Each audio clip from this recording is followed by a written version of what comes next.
LPL Grand Finals going to game 1. Off spawn, we got so many veterans in the lobby. A lot of these guys have been here for 2 to 3 years. Who is going to come out on top? It's almost like a mini grand finals before the bi-weekly finals. Well, we see Mike and Spider, the two OGs are thrown up against each other here. Mike with those blue flying knives going up. Spider catches him with the uppercut, goes in for that grapple tech. Just keep him pinned a little bit longer, throws the knives out, gets parried by Spider. Mike tries to grab up, is going to be able to grab his flying knives back and continue to try and apply some pressure. Spider, even with that parry, doesn't turn the attention onto Mike and instead gets turned onto. Mike going to quickly get some damage down, catches Spider off as armor swap comes out here from Spider just to get some health back, but he is getting caught and locked down by Mike. Both of these players chasing for the kills. You can see that PXT also wants it. Some great little wraparound actually coming out from Mike here onto Spider, who goes in for the freeze. PXT's going to look for him.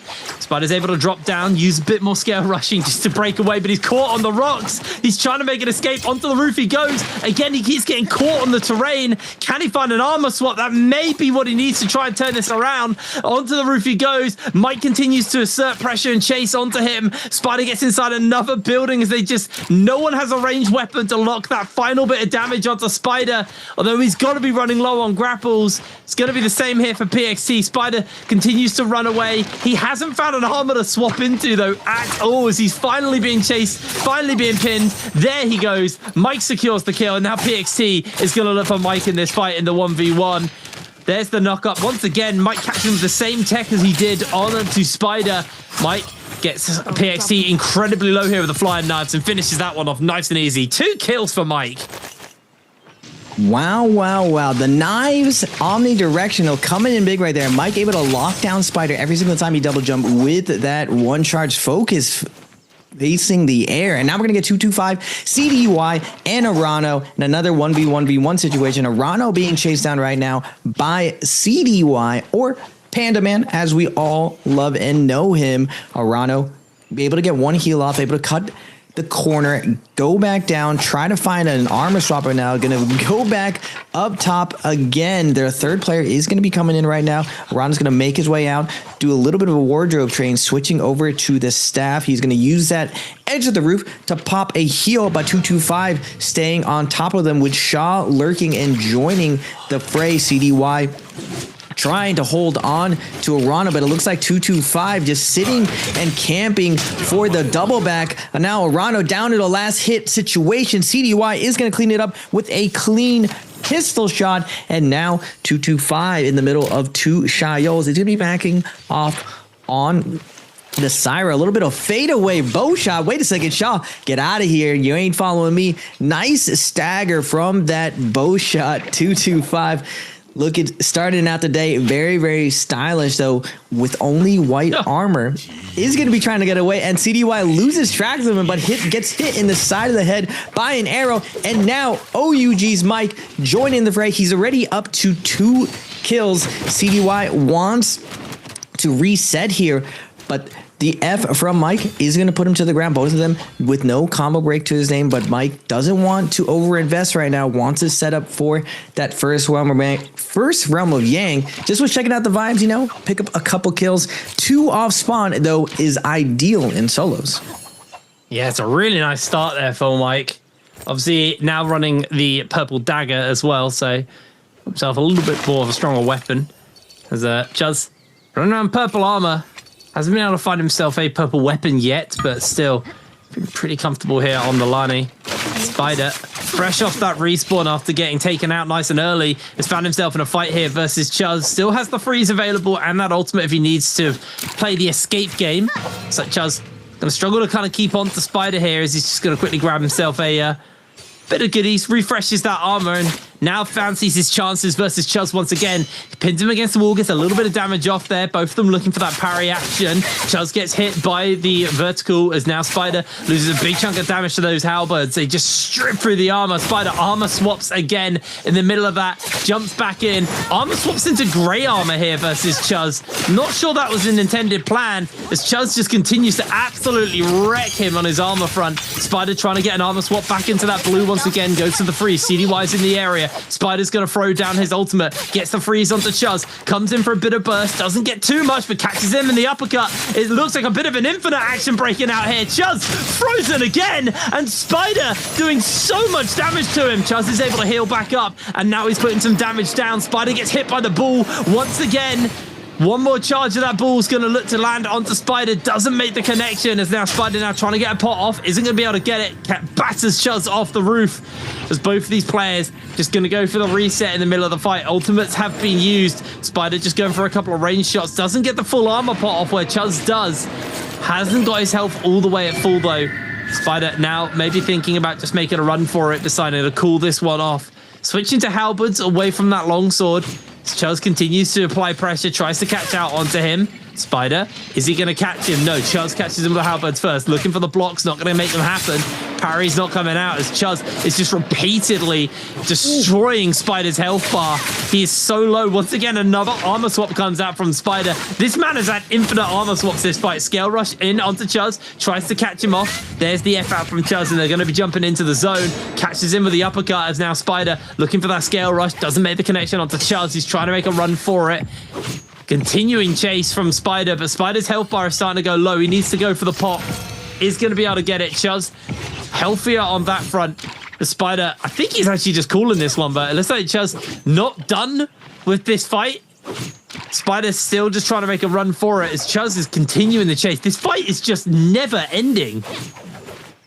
The Liam the Lonnie versus Justina matchup. Chuz on Lonnie, Spider on Justina. They really pushed it to the actual limits right there. Lonnie really, really threatening with her TODs.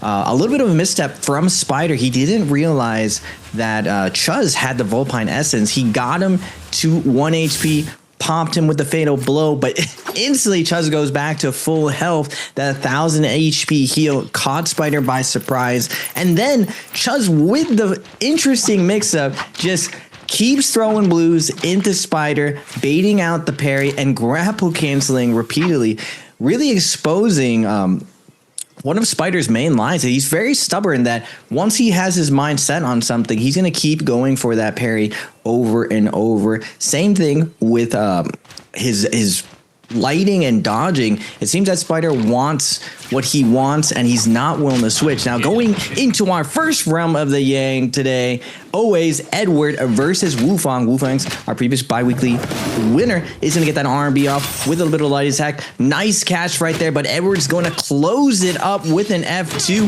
Wufang, not faced by this, is going to keep up the pressure, stay on top of him, bait out the ultimate. Tiger's going to be coming through Edward, getting some momentum back, looking for the wake up, dodging the ball, and getting the uppercut combo. Wufang has one more opportunity to bring this back right now. Another ball is going to come out, but Edward able to dodge it again, and now it is all Edward's turn right now with that little bit of Akos ult left over. Wufang doing his best to use his pillar, gets a nice focus attack off, bring this back. Nice dodging of the F2. Edward trying to keep out the pressure right now, but Wufang created some space, is going to pop the heal. Edward fakes the retreat, doesn't want to trade out this heal, wants to take this to the last hit point situation, and Edward is going to close it out with a clean scale rush. That was so clean by Edward, actually. Played that amazingly. The two bi-weekly champions of this split go toe-to-toe inside a realm of Yang. Edward comes out on top this time around. A really, really clean play on the ACOS. Gonna grab himself that bird's mite. Didn't see what weapon he grabbed from there either, actually. I was not paying attention, but does look like GG's... Oh, I can't remember who plays with GG now. They've got the bird's mite. See if anyone else is going to be joining them for now. Edward has got Spider in the area. I don't think Spider's actually that interested in taking another fight. He's had some pretty tough fights so far. As yet, Shah running around with the bird's mite as well, going to make his way towards Edward. And our final player does make it over. Mike grabs himself the bird's mite as well off the back of that one. So we've got three players running around with that bird's mite. As Shah does somewhat know where Edward is inside the vault. They both just see if there's any goodies left over. Now they're going to spot each other out. Shah going to look here for Edward. Jumps in forwards. has got the F, just uses it to buy some space away from Edward. This is a bit of an awkward spot with their back against the wall on the rocks as Edward able to strip through Shah's armor twice with the halberds. As Blue's doing really nice there. There's going to be the ultimate committed by Shah. Catches the parry out onto Edward, who just uses the ultimate to charge forwards, and Shah loses so much HP. He's still got some balls to use, and it looks like they're going to be chasing forwards. Shah uses the F to get up into the sky. One more ball available to them, but Edward not giving him the chance. There we go. Shah finally able to get some damage down, but in jumps Mike into the fray. And Shah is going so low. He's trying to break away from everyone, as that's going to be the kill. Edward able to secure it. Star from FBX desperately trying to just get himself that Soul Bloom to keep himself going. But Mike is just hot on his heels here with the golden weapon. Star desperately trying to make a breakaway for this one, but looks like he has been able to batter away for the moment. Gets caught by double grapple locks though, and this is going to make Star's life even harder if he is knocked out. It is donezo for him. Got 2 minutes left as well on that Soul Bloom. He needs to find a kill and a Soul Bloom within the next 2 minutes, but right now he is on the defensive. Mike able to run him down. Edward also in his pocket. Throws the halberds out onto one. Star desperately trying to make an escape here. Does have the ultimate, so he has some dashes to work with, as Mike is just unrelenting. Through the window he goes. Star gets caught out. Has to throw the ultimate down just to try and stay alive. And it is going to be Dash City for Star as he dashes out once again, twice dashing. But it looks like Star finally able to break away, but Mike is just not letting him escape. Star's almost used all of his dashes here. Has to go for the reset dashes onto people, but it's not going to be enough. He is so low. No F, no ultimate. Edward is the one chasing close now, as Star's desperately trying to make a run away for it, as Edward's able to secure that kill, taking out Star. Wufong now gets himself a bit of damage off the ult. Looks to break away.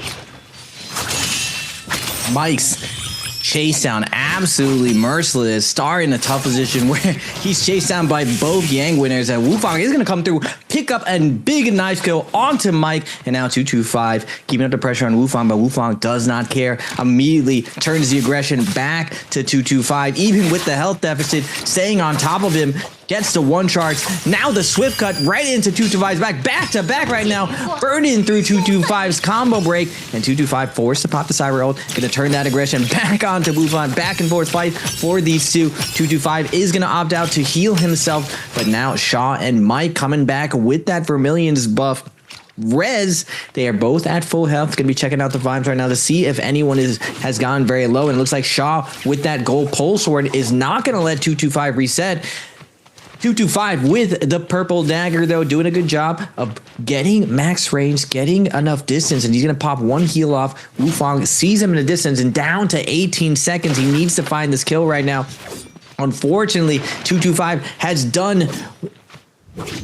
played this situation perfectly, and now Wufong has to go into zone, doesn't want to give up the kill, and now moving over to BB's Frosta versus SS1 CDY. Parry's gonna come out. CDY opting out to do the uppercut combo, but Frostfest with his combo break is gonna be able to dodge all of that damage. CDY staying on top of him. Both of these guys with armor stripped. Second realm of Yang is going to be coming out, but it looks like CDY with 14 seconds left. He needs to find this kill onto Frostivus. Frostivus knows that one of the Yang depletions players has to be about to go out. He just needs a slight hit on CDY to pick up this kill. Unfortunately, CDY is just going to opt out and die to his Yang depletion. But now we go into the second Yang. OUG's Mike versus Bowdus Chuz. Let's see what's going to happen here. Mike does have the ultimate, throws down the F just to get that knock back in. Looks at the clang, doesn't quite get the parry off. Gets a nice dash through, actually. Doing a fair amount of damage, but caught in the uppercut. Mike going incredibly low. Now the ball hits on. Mike's armor has just been absolutely decimated. His health bar is low. He can't play the game. He just got caught in an infinite there by the football. Yeah, I see why Lani's getting so much attention right now. That is insanely broken. Yes, it is, Hipbrain. There's just so many different ways. Basically, if she gets you in an uppercut, you're going to die. If you don't have a combo break, he baits out Mike's combo break right there, fishes out one more uppercut read, and it's over. Mike can't even pop his Shio ult, and you see Mike's just disgust. It's basically a female Tarka to a certain degree, but I would say She is vulnerable to a certain degree. She does have a good combo break. She definitely is very, very strong because her mobility is not as strong as Matari, probably slightly less. Now, we are going to get 4 people over in the center right now. Spider again being chased down by the White Tigers, but Spider, one of the best movements in the league, just looking super, super smooth with it. Now, earlier we saw Mike lock him down off spawn with the knives. Can he have that same success? He has switched over to those purple dual halberds, but with so many people next to each other, it's very hard to track exactly where your opponent has gone with so many footsteps. Mike going to get 2 focus attacks onto Chuz, and Chuz is going to respond with a nice parry. He's going to come out onto, I believe that was Frostibus with the knives flank. 5 people here now. Mike trying to reposition, kind of pick his spot better. 4 minutes left for his Yang depletion. Still has time to make a strong move here, but so many players moving around, kind of probing for weakness right here. Everyone's at full health, trying to figure out who's actually low. No one wants to make that first move, and Mike, with the defensive body language, attracting the attention of everyone, even though he's full health. Mike just trying to create some space right now, but everyone seems to target him. F2 is going to be coming out from Edward on the Akos, getting that nice stagger of, and Chuz is just staying on top of Mike. Now, Chuz did get the best of him inside of the realm of Yang, so he knows that this is a player with Yang depletion. He wants to keep the attention on him. The double gold armor really gets to dictate who gets focused right here, but Mike, with the Assassin's Lens, is going to turn it back around, and now Chuz has his armor switch right now. He is going to pop his ultimate, stay on top of him, and now Chuz as well is going to have to pop the Lonnie ult. The choke is going to be coming out from Mike, and now Chuz is in a tight position. He was trying to get Mike lobbied. Now, unfortunately for him, the tides have turned, and he is down to a 1 HP situation. Now, Edward on the Akos is going to be putting the pressure onto Chuz. F2 is going to be coming out, and now everyone is focus firing Chuz, even though he has White Tiger's buff and gold armor. Yeah, he is. That just turnaround onto him absolutely caught him off, and Mike trying his best to get that Soul Bloom in time as well. Still got about 3 minutes or so left on Mike here, but he definitely needs to try and turn this kill around. Chuz needs to find a position where he can armor pot off, but when the entire lobby is chasing you around, you're just happy that this is an area of a lot of buildings, a lot of kind of places for you to grapple onto and use mobility. But Mike is not letting up on Chuz. He knows he needs to get this kill. 2 minutes 14 left on Mike before he is evicted from the game. So he is desperate to secure this one. Chuz tries to break away. Mike misses the grapple, which may have given Chuz the position to get himself a heal off, but it looks like they're not quite letting that happen yet. Mike has not found Chuz. He gets 1 pot off onto the armor. Chuz is actually almost back to full HP, but the whole lobby is chasing him down. Chuz finally gets that reset in, gets back to full armor, and I think Mike, he just either has to commit hard to a fight right here or accept his demise and run into the zone. Try not to give another kill over to another player. Looks like he's looking for Chuz though. Chuz has lost that White Tigers right now, and Mike is going to continue to try and apply some pressure to him. Chuz in some serious danger. Back against the wall here. If he gets his armor stripped again once away by Mike, he could find himself getting completely lobbied again. Chuz does not want to be on the back foot. He used his White Tigers defensively last time. Doesn't want to be doing the saves. It looks like we're going to call it off for now. Yeah, I feel like Mike with 1:20. Interesting position because Yang depletion, the solo players are very accurate of who lost Yang. That in general, whoever is in Yang depletion generally will get focused out unless something drastic happens. Like we saw Chuz there overextend and get lasered by the lobby, so everyone turns to him to see if they can take down the gold armor, the favorite to win the lobby. But now Mike in a tough position. He kind of knows that unless he finds some awkward position onto a player, he is most likely going to go out, and instead he's going to opt out to deny the points to everyone else, knowing that even with a minute left to burn through someone's ultimate, especially with the amount of tanky ultimates we have a bunch of Lonnies, a Justina, a Syra. It is unlikely he's going to find a kill right here, so he's going to deny the point to everyone else, make them work harder for it. Now, Mike is in rank 1 right now at 45.8, and looking at the rest of the lobby, Edward having a stellar performance on the Akos, having 4 kills, climbing up to 34. Akos, I believe he was a 6th round pick, so one of the personality picks of the lobby. Frostivus on his tier 1 pick, Alani, as well as Shaw and Chuz. Shaw with 1, Chuz with 2. So 3 Lonnies going to this end game with a Justina, Syra, and Liam. First Spirit Well is going to be coming out. Edward's going to be trying to hold the center right now, but immediately Chuz with that nice light into cross, putting Edward under a ton of pressure, uppercutting him and sending him out. The knives being aimed into midair. Double jumping no longer safe to get away from the melee combat. Now Shaw as well, poking out 225 with that gold pole sword. Chuz trying to go to the center and turning his back on the spider, getting a fan to the backside. And again, the knives hitting Chuz when he tries to double jump away. He's going to force out that ultimate again, down to 1 HP. He's going to be backing off. And with that spider and his ultimate is going to track him down and take Chuz down. Beautiful freeze from Spider there. Really, really nice dash. He's been on the back foot all game as well, Spider. So it's really nice for him there just to walk up and kind of grab that freebie, because this guy's been having a hard go of it. TT25 going to throw down the ultimate onto Frostivus. Spider's made his way forwards as well. Everyone is looking to contest for this Spirit Well. TT25 can't quite find those dazzles off with the orbs as Edward now making his way in with the golden fist weapons just to make sure nobody can get in position. Has the ACOS ultimate on the go right now as well. 2 Tigers to jump out. We'll look for a good target.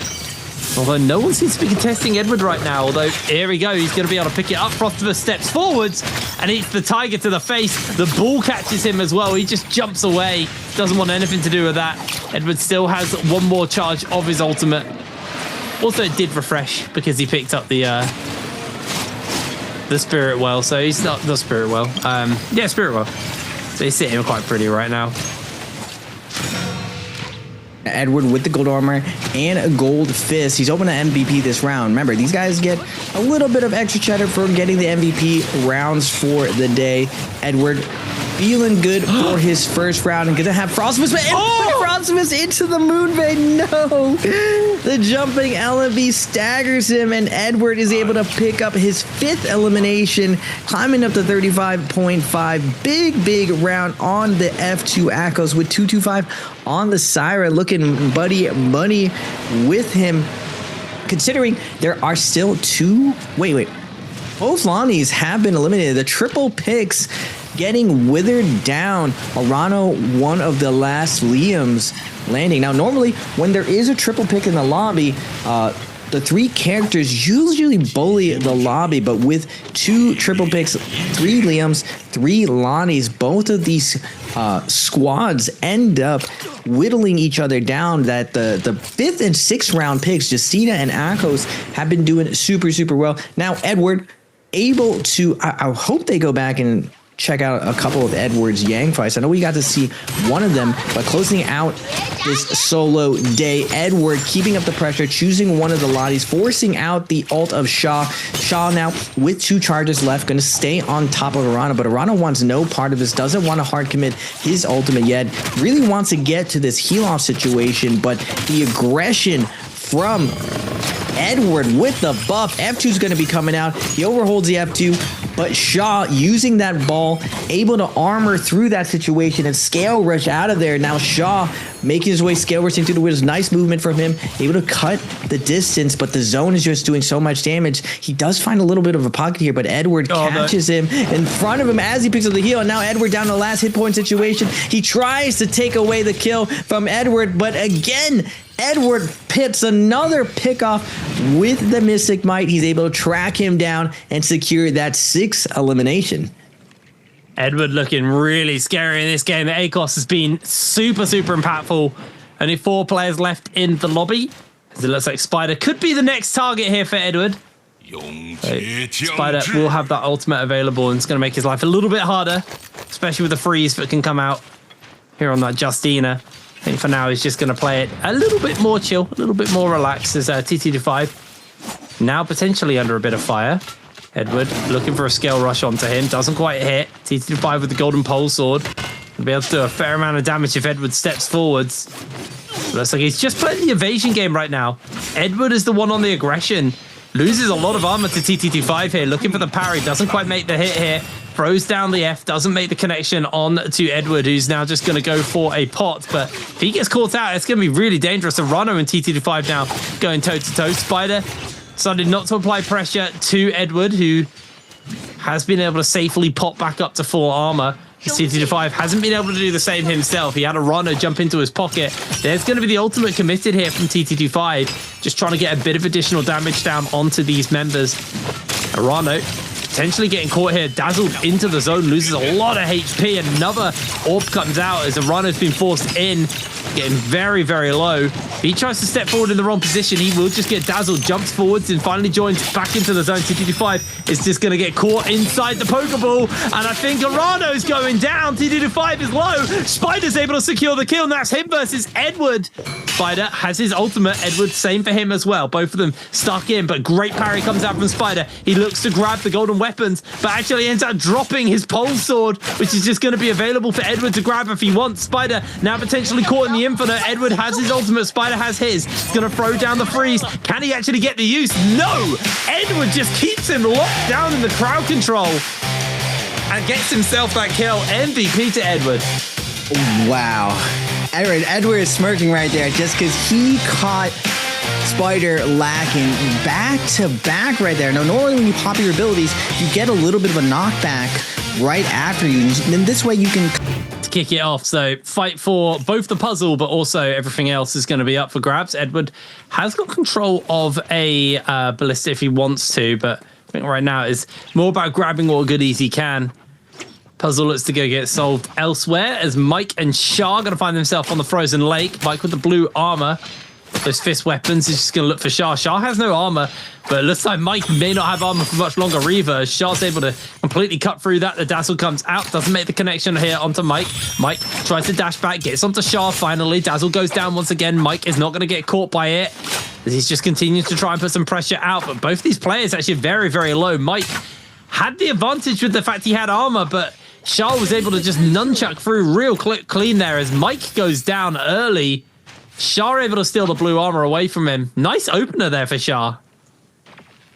Yeah, Shah able to pick apart Mike right there. Mike goes all in with a cross parry as Shah ends up calling him out, just playing nice and slow. Now Chuz is going to be popping that cyber ult, going to be chasing down Spider, and he's going to eat a ballista shot to the forehead, and Spider is going to get a heal off, but he is going to get bedazzled right here. Chuz with the stagger going to force out the combo break, but now Chuz with the armor reset, he immediately gets rollered and shredded up. Spider turns it around with the knives, and now both Wufang and Star put in the top position as well. The roller stripping their armor. Spider, did he catch that both of these guys are low? He is going to vibe check Star and see that he's popping up heal right now. Going to keep up the pressure into the uppercut. Now Wufang going to try to follow up, but Star, nice job, gets the armor reset from the combo break, and now on the back foot, Star trying to use the ceiling to kite and Wufang and Spider and clanking on the chase down right now. Spider down to just go back to the top. He knows the pattern right now. He's going to try to sneak in through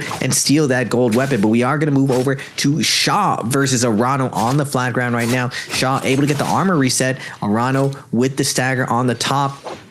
Now Shah playing king of the hill right here. Scale rush up. Arano looking for the flank. Doesn't release. Just sets up. Patiently waits. Gets a nice fraud on the shot. Both of them in a clanking situation. Arano using the max range dagger to it's a maximum right there. Gets a nice dagger at max range. And then forces Shah to release. Catches him with the parry and closes it out. That was so nice there with the flying knives. Able to grab himself the purple armor as a reward as well. Looks like Spider was successfully able to grab the golden weapons out of the Mora's blessing. Has himself golden flying knives. Spider going to be very, very strong off the back of that one on the Lani. Got the Realm Yang spawning up fairly soon as well, so let's see some attention kind of shift over towards that soon for the players. I think this early aggression dying down, although the revives are still up for a little bit longer. Players shouldn't be too worried right now, as Mike had a really, really bad drop off the start of this game. It's just going to head over, see if anyone's in the area, grab themselves some loot, and see if they can get themselves into Realm Yang. A Spider being hunted here by Frostivus. Frostivus looking to chase onto him. I mean, this is grey flying knives versus golden flying knives. Spider probably feeling a little bit comfortable here. Gets caught out. Parry connects in. Frostivus loses all of his armor and suddenly has to just peace out. Jumps up into the sky, but Spider keeps the pressure up onto him. Now to look to keep him in the infinite with the ultimate. Pins him in place as that is one low to mulch. She throws down the sandstorm in a panic as now Frostivus needs to make an escape for it. Sandwall will somewhat stop the onslaught from the bull here from Spider. So it looks like Frostivus has just gone for a runaway, deciding not to hang around anymore, but that is not how Spider wants to be playing this one. Throws the ball down, doesn't make the connection onto Frostivus. Has one more ball to throw as Innie catches him with the uppercut. By losing a fair amount of HP here, TT25 also jumping into the fray. Frostivus in a bit of danger, being hounded by two players right now, desperately trying to make a reset in. Looks like he's going to be able to get at least one reset off, and he's pretty much full health, full armor, so he's okay just to move away for now. A nice job from Frost using that dagger to create some space right there. The flying knives, though, showing how oppressive they can be as your opponents run away. Arano's going to pop that Justina ult right here. Get the freeze, trapping out Chuz. Now Chuz forced to pop the Syra ultimate. Arano trying to make his way around the corner. Doesn't want to get the dazzles. He does get staggered right here. Now a ton of damage going to be coming out. Tries to make it around the corner again. Gets lifted off the ground. Forced to use one of the dashes. Makes his way into the building. Now Chuz is going to use that right click to heal himself up. Arano hears him coming around the corner. Still a little bit left. Able to get a stagger coming out of it. Now Arano still with one more dash left. Chuz, though, keeping up the pressure. Arano doesn't realize that Chuz is going to pop a heal right now. Now a little bit of a health advantage. Chuz wants to keep up the pressure, trying to track down Arano, but nice job, Arano, using the max range around the building. Gonna get one heal off, and now Chuz is going to lose a little bit of momentum right now. Going in to the next fight, overholding back to back, and Arano back into the back seat, pressure on top of him, sees the armor reset, he's able to get it, and able to get the stagger, but Chuz still with that gold F, gonna back off. Nice parry gonna be coming out, uppercut with the RMB and the extension, doesn't get it on the ground, and now Chuz again with that overhold. Arano gonna double charge parry, not able to get it, but the one charge, that omnidirectional is gonna stuff out Chuz when he tries to scale rush. Now last hit point situation again, Chuz with the stagger, doesn't keep going. Knows that Arano still has a combo break, and Arano is going to land the scale rush, taking down Chuz. What a great fight back and forth between these two. That was unbelievably clean from him. Now Spider getting himself very low here versus Wufong. Has to throw the ultimate down.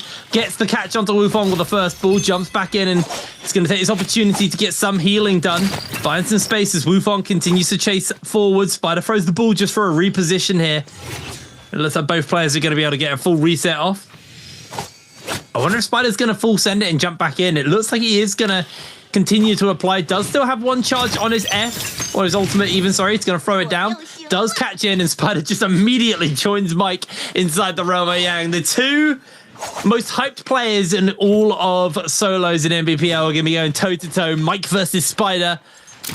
It's going to be an absolute banger to watch. Spider on the Lani. Mike, I believe, on Syra. I can't remember exactly what they were playing, but they jumped into the fight already. There's going to be a parry from Spider.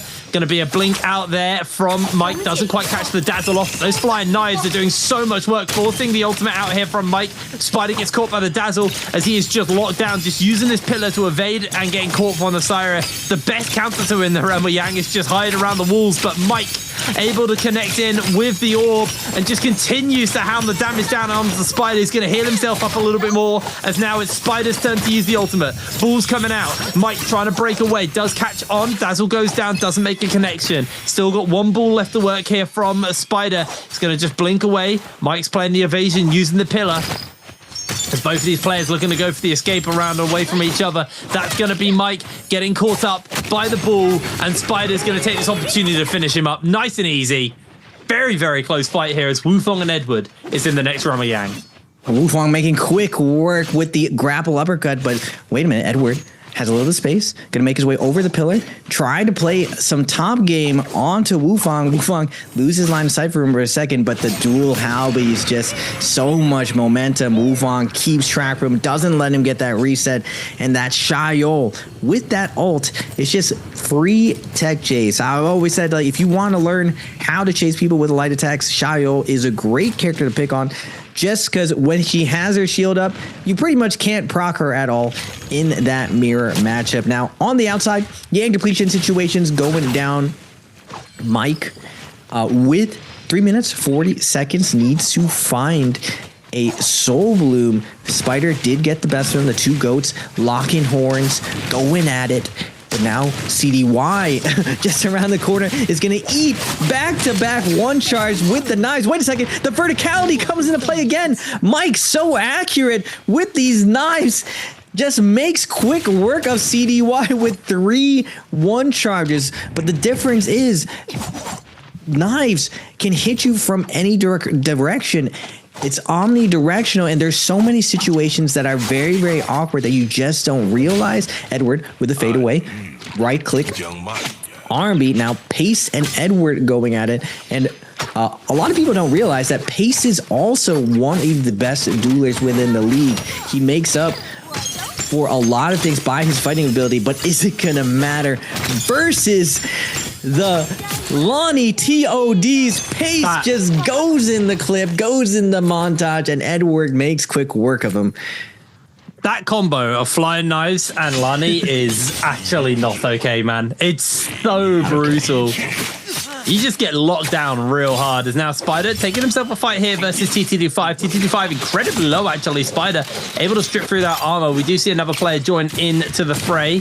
So Rano looking for the damage in. Does land a couple of shots here with the cannonballs. TTD5 gets caught by a wisp. Spider gets caught by TTD5. As TTD5 trying to turn this one around, but now caught inside the ultimate. Gets a parry off onto Spider. Spider freezes up as that is going to be the end of one. Spider doesn't lose a major weapon there, but is actually, he might have lost his flying knives, is forced to switch it over to his dual blades.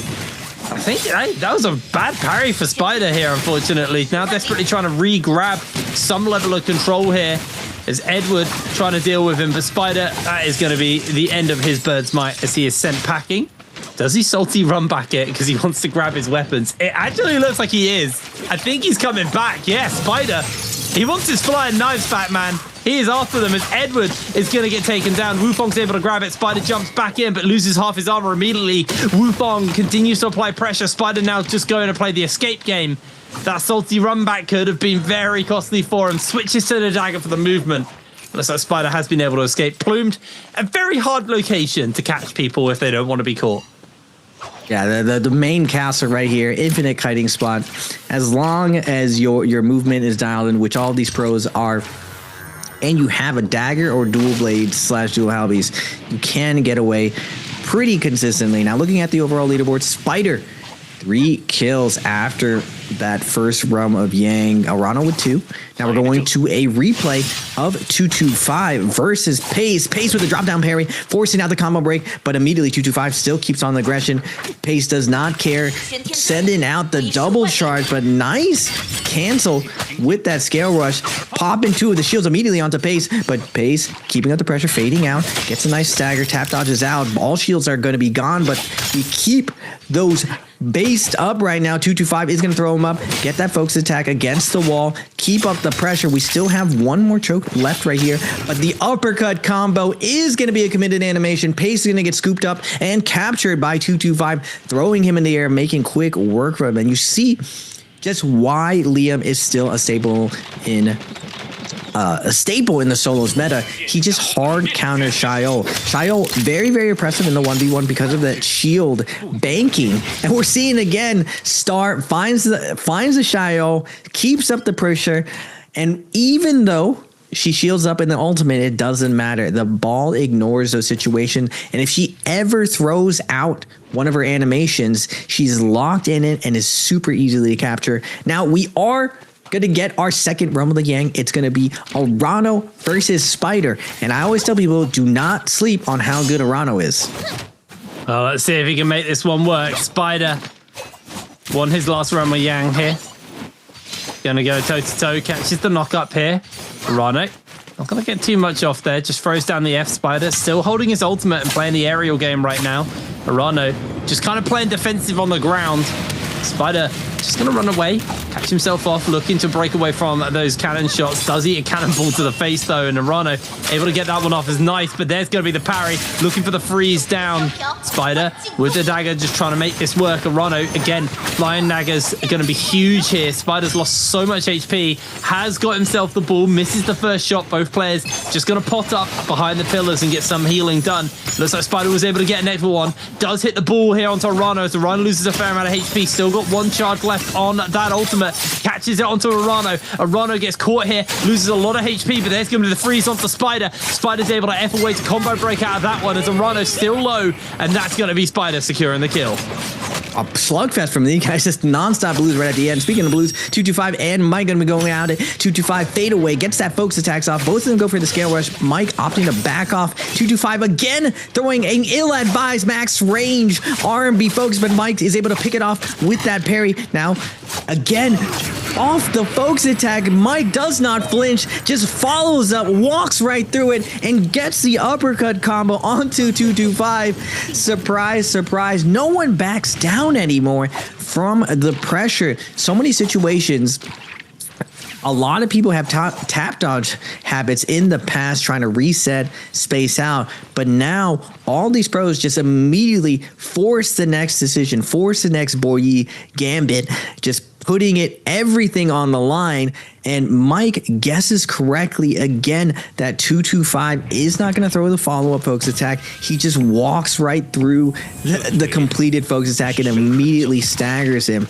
Now 225, 4 minutes, 45 seconds, gold to Halbies. He is on that Liam. A lot of horsepower to keep the pressure off. Orano, I believe, is in the same boat. Do they take the fight right here? They do. Orano with the drop down parry, able to get that first focus out. Back-to-back focus attacks, and now 225, no armor to his name. He's going to go with a double charge release.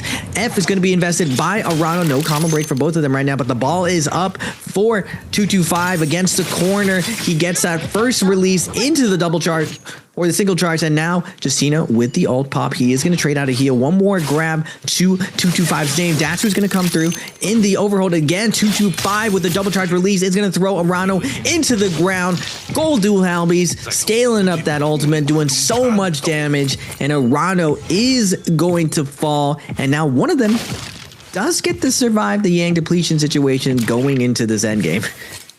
That was a very quick cleanse for both of those players, actually. Just resolved that issue nice and quick there. TT25 continues to be in control right now. Just going to repair his weapons, heal himself up, and then look to reposition himself as both Spider and Mike can be running around with the white tigers on. Spider probably still a little bit miffed that he lost his flying knives. TT5 does have a pair of flying knives, so if he's able to take this fight, he may be able to grab it for himself. TT5 trying to break away. That white tiger's going to work here in Spider's favor. Able to strip through the armor onto TT25. Still got the ultimate, still got the F. Spider desperately looking for it. Catches the uppercut here. Continues to apply pressure. TT5 gets the parry off, though, onto Spider. Gives him time just to pot. He doesn't follow with any damage because he knows that if he goes for that, Spider could just easily turn it around. Both of these players now looking to play the escape game here as Spider continues to apply pressure onto TT5. He is just running, using the buildings to the best of his advantage, but Spider predicts his movement, wraps around. TT5 is able to get up and out the window, back into another building, or at least around the side of it, but Spider is not going to be releasing any pressure quite yet. Up the building once again. TT5 is just taking the same route round and round, but Spider has finally caught up onto him. TT5 is able to strip away some of Spider's armor. Spider looking for that opening here with those dual swords. Catches out with the F onto TT5 just to break away. Throws down the ultimate here as now TT5 trying to make a run for it. Is going to be able to break away. There's so many buildings. It's so hard for Spider to fully commit for this one, but he's going to continue to apply that pressure. Still got the ball. Is looking to throw it down onto TT5. Catches him with it. One more ball available. Onto TT5, tries to catch him, isn't going to quite make the mark. Oh, he is, actually. The armor's gone. TT5 is low. Now the shots are coming in on range as TT5, he's just about to go down. Spider finishes him up. And finally, they're not his flying daggers, but he's got a pair of golden flying daggers back. Really, really clean stuff coming out from Spider. Recognizing 225, like, has a pure read on him. He catches 225 off guard and sends back to back to back to back focus attacks, even after parried. This is one of the things I noticed about Spider. Once he's chosen his route, either focus attack, parry, or trying to catch or dodge, he sticks to it until he transitions later on. And at the end right there, he dodges all of the captures from 225 nice and clean, and then closes it out with parries instead after 225 is just frustrated and smothered by the pressure of Spider. Really, really clean stuff from Spider. We have Frostibus kiting this out on the Temi. Now, Frostibus at 26 points. We are only on game 2, so that threshold, like I was saying, the top 12 will probably be around 28. And Frostibus walked into this day with 23 points, so he's sitting very, very comfortable. Looking at Spider's loadout, just so many gold weapons to his name. He can get parried over and over and over and over. He has 75k as well. Can go to that shot, but the Spirit Well is going to be coming out. 5 people alive. Shaw under a little bit of pressure right now. Going to get juggled in midair. Spider going to try to land the landing focus attack, but instead Shaw is able to clear out. But Spider staying on top of them again, sending that 1-2-3 with his opponent not ready for it. It's going to force out that ultimate from Shaw on the Syra. Forced to pop out some heals right now. Now Spirit Well is up. Shaw's going to make his way to the center right now. Spider is going to turn his attention away to the Spirit Well, and Shaw is around the world. We got a little bit of everyone, a little bit of Frost, a little bit of Spider, and now out here onto Star, who's down into a 1 hit point situation. Frost is going to make his way out of here and pick up a nice kill onto FPX's Star. Lovely little pick up there, Spider. Now, making his way up. We'll find Frostibus. Spider chasing forwards. Looks like everyone's just actually backing off for now. Spider and Mike not going to be exchanging blows. I say that, and then Spider immediately tries to exchange blows with Mike. But there's not really any point right now. Nothing they're fighting for. I say that actually, Spider's got white tigers. I missed that he got the buff. My bad. Okay, you keep going, King. Do your thing. Looking to chase on to Shah now. Shah's able to break away. Again, though, we've had a lot of circles for end in very built-up areas. Like, we're at the tail end of Plumed, which has just got so much space. It's very easy to escape away from players when you're here. Does look like the zone is going to somewhat move them out. Spider desperately trying to look to find the ultimate off here as Spider does get some damage down. Mike is going to be forced to pop his ultimate and just looking to microwave beam Spider down. But this Spider is too quick. Able to break away from Mike as he's just waiting out the ultimate. Still got his ulti ticking himself here, Spider. Just waiting for an opportunity. Shark could be the one to get caught here. Throws down the F. There it is. Thought it was a bit tempting, or a bit passive on that F. Finally does throw it down. Has 2 more shots to throw down, but almost runs out again. Will get 1 more shot from the ball. Is going to look to throw it down. He doesn't quite get it off in time as Frostibus is able to secure the damage. And now with 3 players left, they're just fighting on this Bane's Breath. Spider continuing to catch out, but he gets hit by the Wisp into the edge of the Bane's Breath. Going to just do a bit of Bane surfing and healing up as Mike is going to join him in the fray. Spider caught in the knock-up, sweeping up here by Mike. The Spider desperately trying to break away from this one. The cannon fire coming down from below as Bane's Breath almost hits. Mike uses the orb to break away so effectively there as both players able to evade getting hit by that Bane's Breath. And now Spider just going to be putting that cannon fire down. Mike is the one who's losing a lot of HP for this. Bane's Breath still up for a little bit longer. Spider waiting for his opportunity to chase forwards as Mike is going low. The flying daggers come down from Spider and he's able to secure himself the kill as now he's got that ultimate back up and available. This is going to be the 1v1 to determine who winner of this game. Frostibus tries to catch out with the Wisp, doesn't make the hit. Here's the ultimate committed here from Spider, and Frostibus is going to get locked up. Flying daggers, Lani balls. We know who wins this one. This is going to be an easy Spider victory. Oof. See how quickly things can change if you don't have that combo breakout. Frostibus does get a nice dagger on to Spider, but just that that little bit of delay, Spider is able to get out of the uppercut combo, force that ult out, and he turns it around so quickly. The second you get one ball off into a liftoff on the ground, you're applying knives. Even though there's melee assists on the light attacks, there is no melee assist on the focus attacks. So we're seeing some really, really cool high skill play that all these pros are utilizing when they use it. Yeah, absolutely. Well, into the action immediately. Seeing Spider does still have his F available. He's looking for a cheeky armor swap. Just going to look to break away. Oh, there was a golden cash there, but he just has to give it up. Makes his way off as now Spider and Shah going toe-to-toe. Flying knives versus flying knives. Mike looking to break away. Is going to use the combo break on the F. Does eat a little bit of damage. Tries to catch onto Shah. Both of them looking for each other. Potential parry options here. But Shah has found Mike and just kept him locked down. Strips away all of his armor and half of his HP. It's now Mike's turn to open up onto him. Does get some damage out, but Shah able to turn it around. Switches onto those fist weapons. Mike trying to play a breakaway. Secures himself the kill. Gets himself the healing in because he's going to need it. TT25 is here. Mike has got that F if he wants to try and disengage away from this one. Ultimate's coming up fairly soon as well. This could get dangerous for TT25. There's the ultimate available for Mike. Freeze comes out. Mike takes a bunch of damage. The freezes are coming down though as Mike needs to use that F. Throws down the ball as TT25 decides he's going to have to leave away. As Mike throws the ball out, does make the connection onto TT25. Gets a whole heap of damage off. If he pops the no ult zone, that could be really rough here for Mike.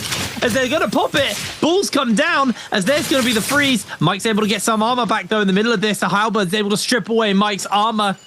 Mike's just going to go for the reset. TT5 doing the exact same thing as well. Both of these players looking for each other, but with the no ult zone pop, that's a dinner bell for everyone else. Out goes the parry, makes the connection. Mike switches out weapons, looks to put the damage onto TT5, catches them in the knock-up. One more freeze comes out. Mike with that staff trying to make the damage connect. Can't quite do so as he just continues to chase forwards. Switches to dual swords. TT5 losing most of his health. Down goes armor though. Down goes Mike, sorry. Lovely pickup from TT25. Interesting look from Mike. Not really the biggest weapon swapper. Shows some spear to longsword tech here. Able to stagger out 225, but unfortunately 225 does clutch it out with the overhold in the end. Now going over to CDY. Wufang getting the uppercut combo, doing the TOD. A little bit of a vulture here, just trying to steal the kill, but Wufang is able to secure it. Get off my kill, buddy. Chuz is going to pop the Shy Wall. Nice job from Wufang, using the ball to teleport away to not give the oppressive Xiao the look that she wants. No chokes banked up for Chuz. He's trying to stay on top of Wufang, trying to get a shield proc from him, but Wufang doing a good job with those dual blades, able to create some space with the scale rush. Chuz with the uppercut, just barely missing Wufang. Wufang again making his way back to the building and looting, throwing the one charge out, proccing that nunchuck block, and now making her way onto the roof again. Chuz is going to take a heal off, but 225 is going to take on to the pressure onto Wufang. Wufang with the cross parry, not able to get anything out of it, and again able to ice off the pressure of Shayo, pick up that kill, and stabilize as now Arano, Edward, Chuz 225 join in the party.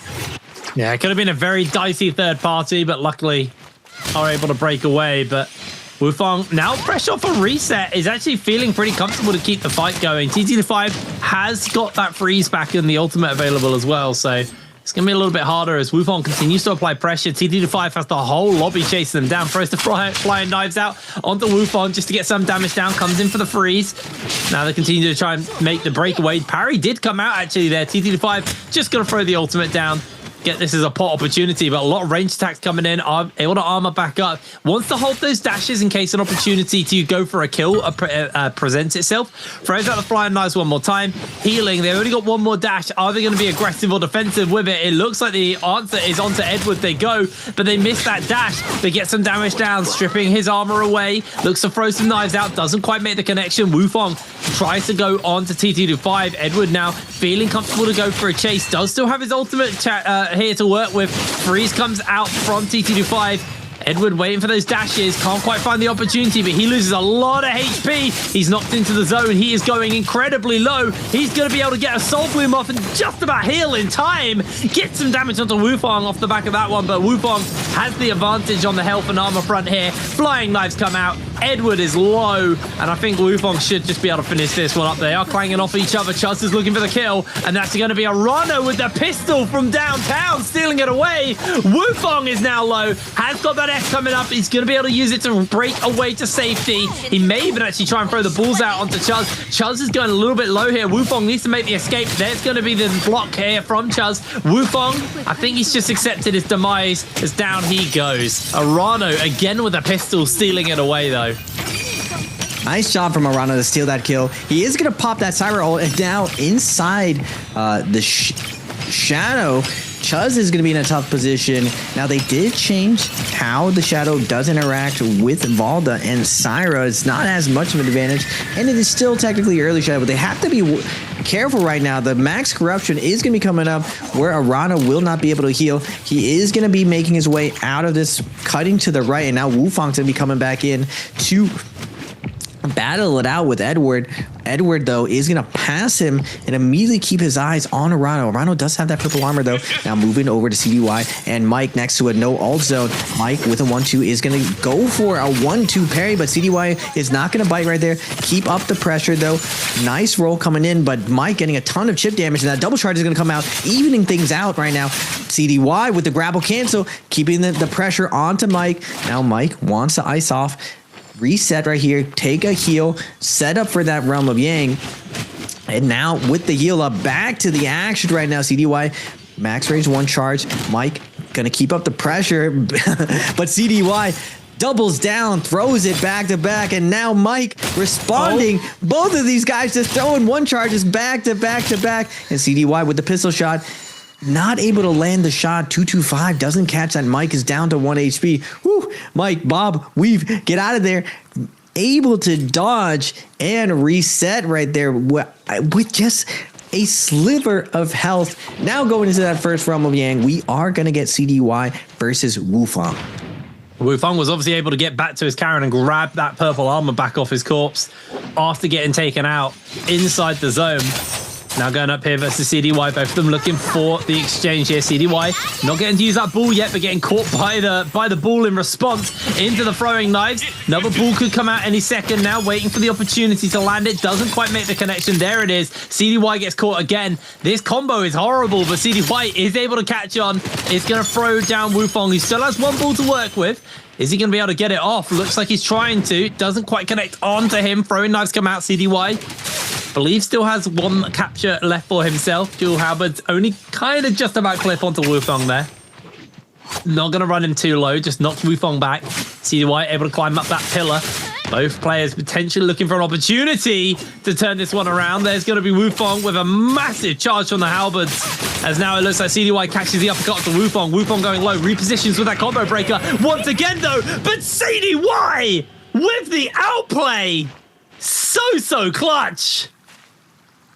Ooh, CDY just stares down the barrel, throws the focus attack down to close it out, and just jumping LMBs, clogging up Wufong's retreat. Wufong, after getting hit back to back to back, wanted to just ice off for a second, recoup, but no. CDY doesn't let him reset and keeps up the pressure. Now on the outside, Wufong, with that Yang depletion, 4 minutes left, is going to be going against Shaw.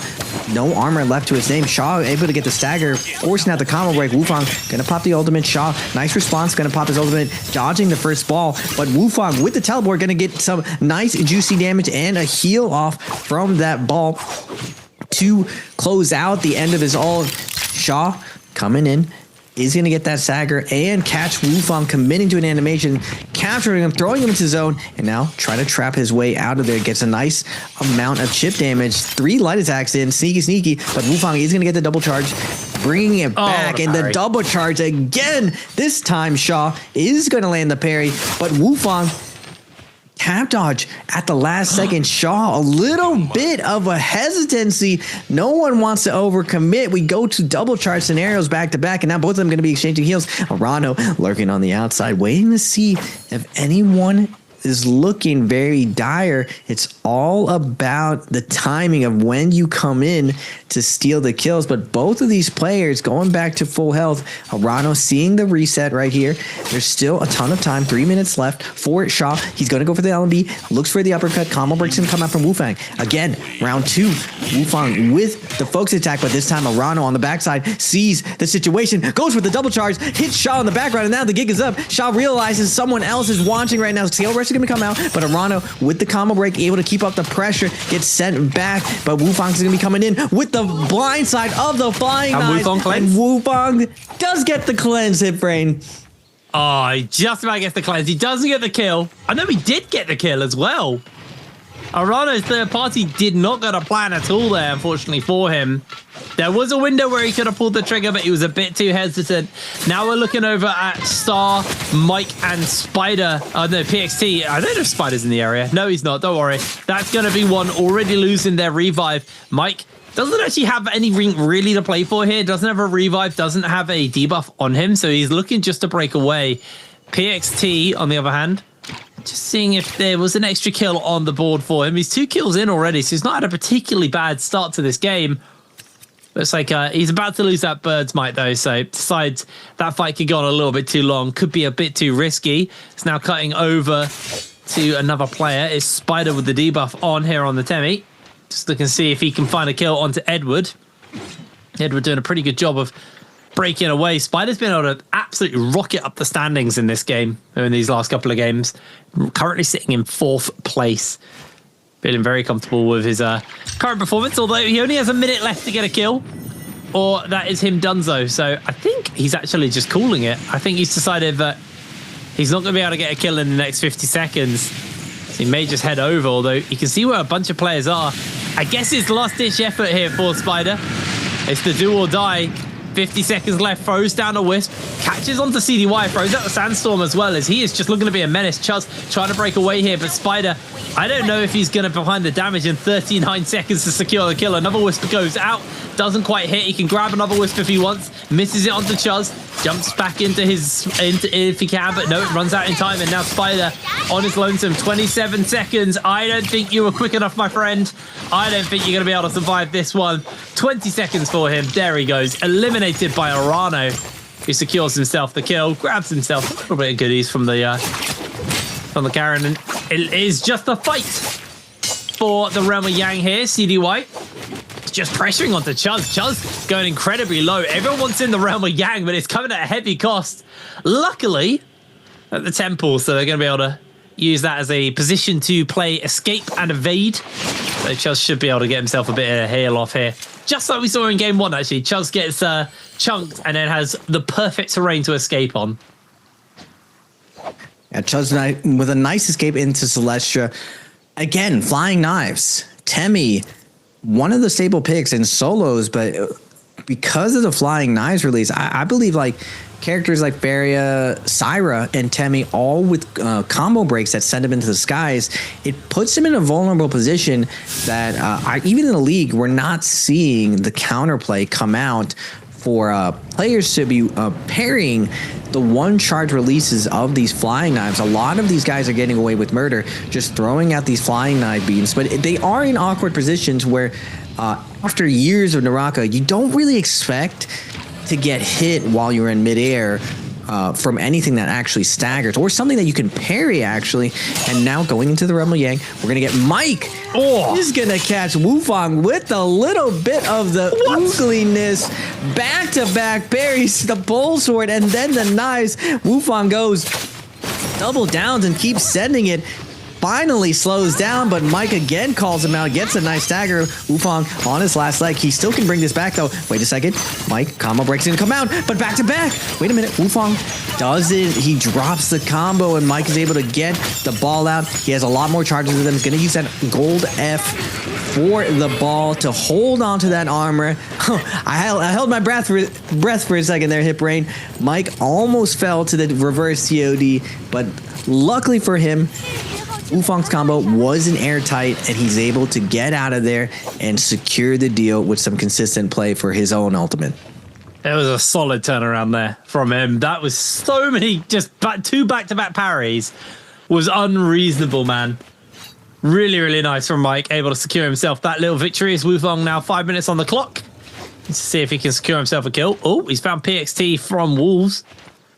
Is he going to actually go for the fight, or are they just going to play it nice and safe for one another? PXT actually also has the victory inside his realm Yang. He beat Frostivus, actually. We'll have a look at how he did it. Once again, a Lani winning. All three Lanis in the lobby were inside the realm Yang on this one. As Frostivus on the Shale, able to shield up a fair amount here from what PXT was putting down, but with the fact that he's able to combo break away, throw the ball down, and then here we go. The classic Lani combo we've seen so much today. You land a ball, you get a big chunk of damage, you throw another ball, and there is no counterplay to it. Nice little outplay there. Frostivus, 4 minutes left on him as well. See if he can find himself a kill in time. But again, these circles today have all been so kind of building focused. We keep closing in near buildings where people can play defensively, and it really screws with those people who have jumped into the realm of Yang and lost. Yeah, this the terrain on Morris, just a lot more just angles you can play off of. As Frostivus with his purple Hong sword is going to try to make a play onto this Wufang's pole sword. Tough break for them. He's going to send the 1-2-3 Saifang, try to break through, but the stone form of Wufang, he doesn't want to give it up so easily. 3 minutes and 30 seconds on his Yang depletion. Not going to hard commit to a read yet. He's just going to ice off Frostivus. A good thing about pole sword is you can deny a lot of that light attack stagger to buy time if you so choose. You don't want to take a risk yet, and Wufang's doing a good job of icing off that pressure. Frostivus, though, not going to hard commit still, just looking for the stagger. Going to switch over to the fist. Throwing those RMBs out like hotcakes, and Pace now going to turn his attention to Frostivus, keeping up the pressure, but Frostivus doesn't want to overcommit. Still has 3 minutes. Has Wufang coming back in now. The Lanis have targeted the one Shayo in the lobby, looking for the stagger, but the combo break is going to come out. Nice dodge from Pace, able to dodge the knockdown of the combo break, and now keeping up the pressure onto Frostivus. He has his shield up, 2 shield procs already, has 2 chokes to his name, but still, nice job from these Lanis to dodge and weave. Not going to get hit by any of Frostivus' cooldowns, and now Frostivus in a formality, just his last little bit is going to get juggled, and the pole sword is going to come crushing down to take down BBE's Frostivus, and it looks like Wufang does not get the cleanse, though. No, Wufang still got 2 minutes left, holding on hard here. 8 players left in the lobby. CDY could be in Wufang's line of sight, so that he misses the first couple of grapples as he chases forward. CDY on the escape. Grapple connects on as Wufang just looking to apply some more pressure onto CDY. Does take a bow shot from somewhere, I believe, there onto Wufang, but not too much damage coming in as CDY continues to try and make the escape here, but Wufang refuses to let that happen. Can he do it? In jumps PXT from Wolves as well. Looks like PXT has been able to cleanse himself of his realm Yang. Oh no, he won the realm Yang, sorry. It was Frostivus who lost. There's Wufang desperately trying to now see if he can get away. He's got 1 minute 25 to get a kill, and he is on the back foot. Star forces him into a grey armor swap, and that is one squishy Lani trying to make the escape away. Shots coming in from range, and Wufang, everyone in the lobby knows, is just a freebie at this point. It's a matter of who can catch them, who has the resources, as no matter where Wufang jumps, someone is there to take a bat at them and strip away just a little bit more armor. They're able to armor swap back to purple and get a pot off, so somehow get something done, but Arano jumps in with the bow. So clean at range today. Arano is playing amazingly. Yeah, nice job from Arano to secure that kill, that hit and run style that he is known for, up to 4 kills. You can never sleep on Arano. He was the dark horse all of last year, almost stealing so many wins away from everyone else, getting a top 3 multiple times. Now this year, keeping up that same pace. He does need to qualify. He's on that cusp at 23 points right now. Same thing with 225. They both need to get past this top 12 if they hope to make this bi-weekly. Now, we are on a game 3. 7 people left alive, and we're seeing a ton of this knives play coming out. Mike with the gold jade for these knives.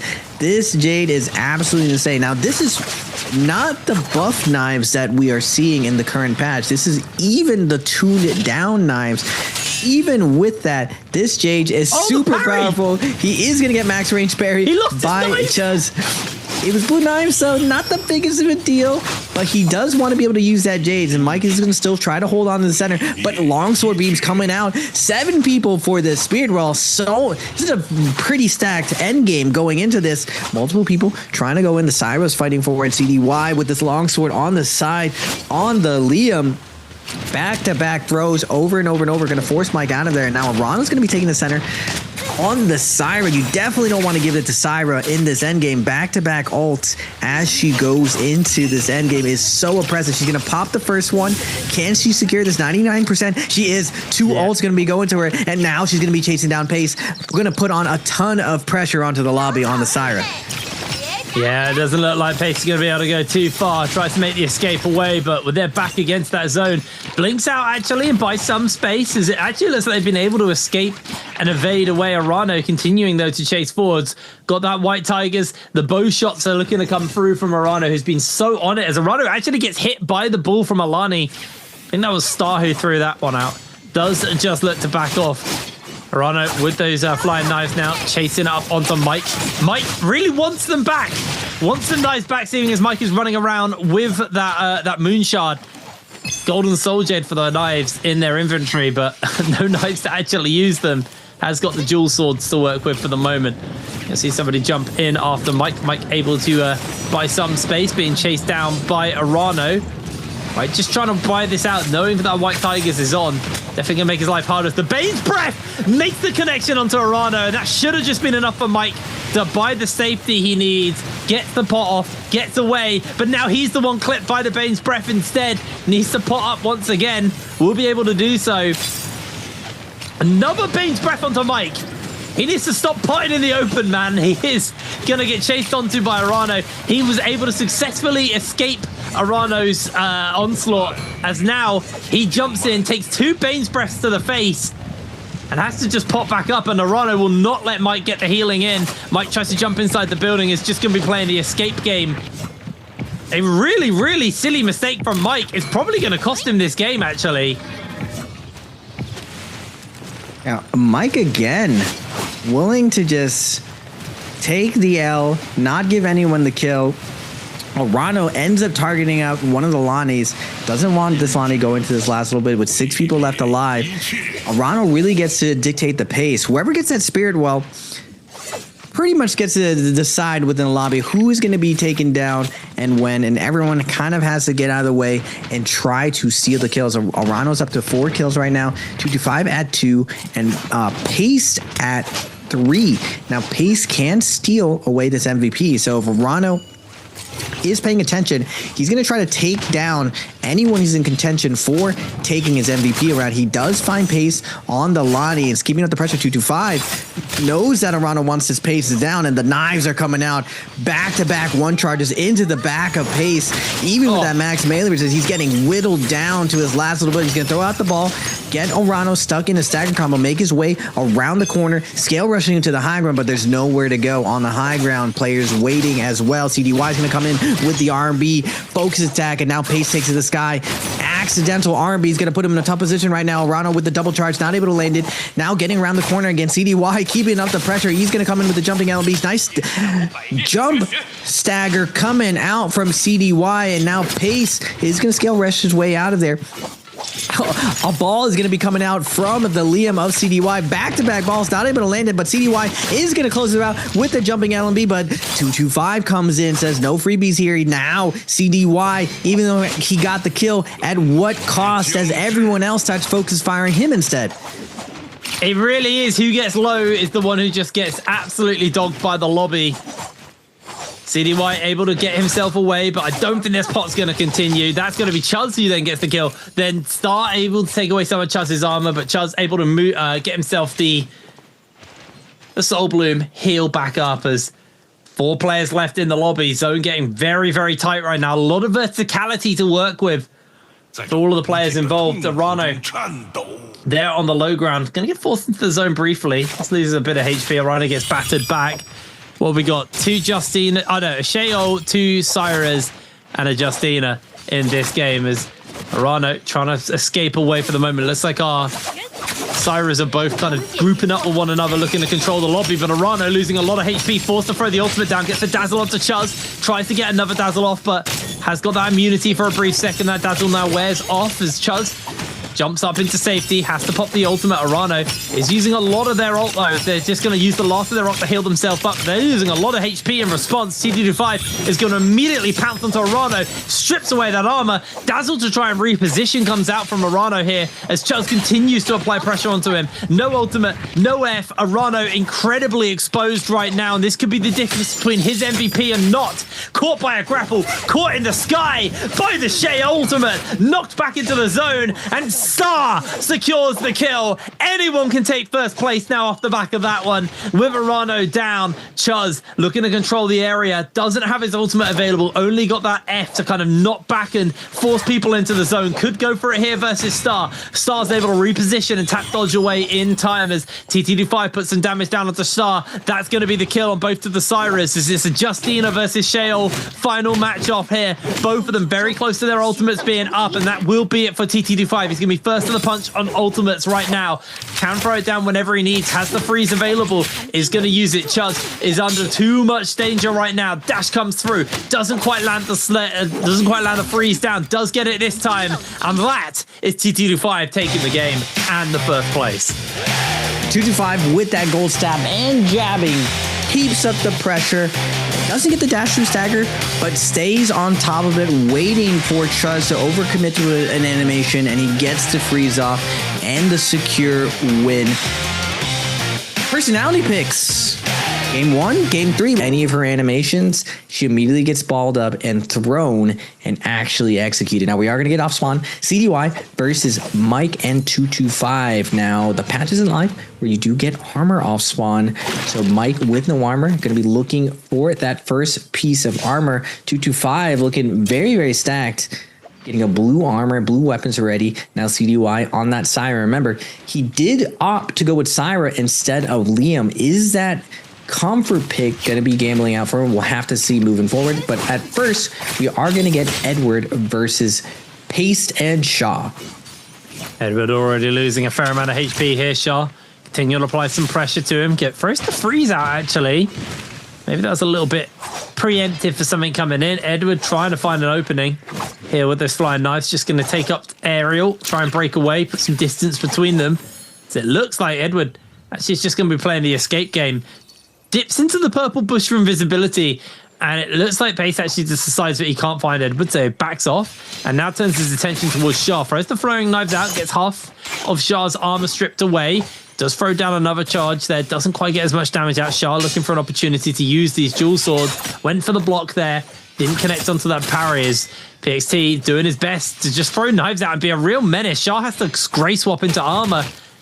PXT can just continue to apply pressure, catches him in the aerial there, takes off half his armor, and at this point, Edward feels comfortable to step back up into the fray. Gets caught by the parry by Shah, though. That's enough to send Edwards running away to the win. They do have that no ult zone to pop if they need to. Shah forced to freeze themselves as now Wolves PXT trying to catch up with the daggers once again onto him. Shah's able to break away. Everyone has grey armor, and that cannon is going to absolutely wreck house as there it is. Arano once again with a range, stealing kills away with the bow. He's looking for PXT now. Pace trying to make a run for it as Arano drops down onto that low ground. Has the bow again for Arano, trying to make those connections on the shots. This guy's so good at just pinching kills away with that bow. Missing the shot to Edward there, but gets that second one off. Pace does go down to Edward, and Edward now feels comfortable to continue to fire. Arano, I believe, just stole away the Soul Bloom and then just pieces out. Yeah, Edward loses out on the loot right here, but Blue Knives versus Arano. Had to be careful, though. Shio versus Akos, not one of the ideal matchups for Shio, just because Akos has so many tools to work against him. But we are going to get CDY versus Mike. Remember, these guys landed next to each other off spawn. CDY with the comfort pick. Can he show us why the Cyro pick is the pick to do? Now, Mike, with that roll tech, able to dodge some of the bedazzling from CDY, even though he's out in the open, dodging, weaving. Wait a second.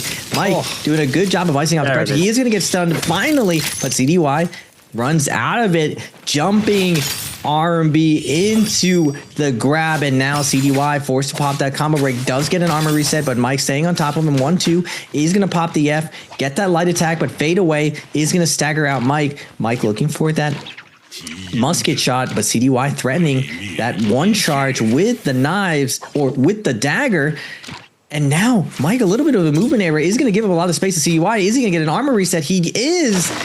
A slight misstep coming out from the GOAT. Even the best players on earth make slight movement errors, and Mike is going to drop the kill versus CDY. He ran out of grapples, so he couldn't go for anything else. Going back over, though, we're now going to see Edward and Arano taking a chase onto TT25, the winner of the last lobby. Gets caught in the uppercut, gets knocked back. I believe a parry came out in the middle of all of that as well there from TT25. It's just now putting some space between him and Arano, but Arano refusing to give up the chase. TT25 just dropping down nice and low, playing the evasion game here versus Arano. Being able to drop back down onto that lower level and just continues to climb up. The movement tech on solos is always so interesting. There's no one to back you up. You just got to hope that you can shift the attention off yourself, and I think he's been able to do so.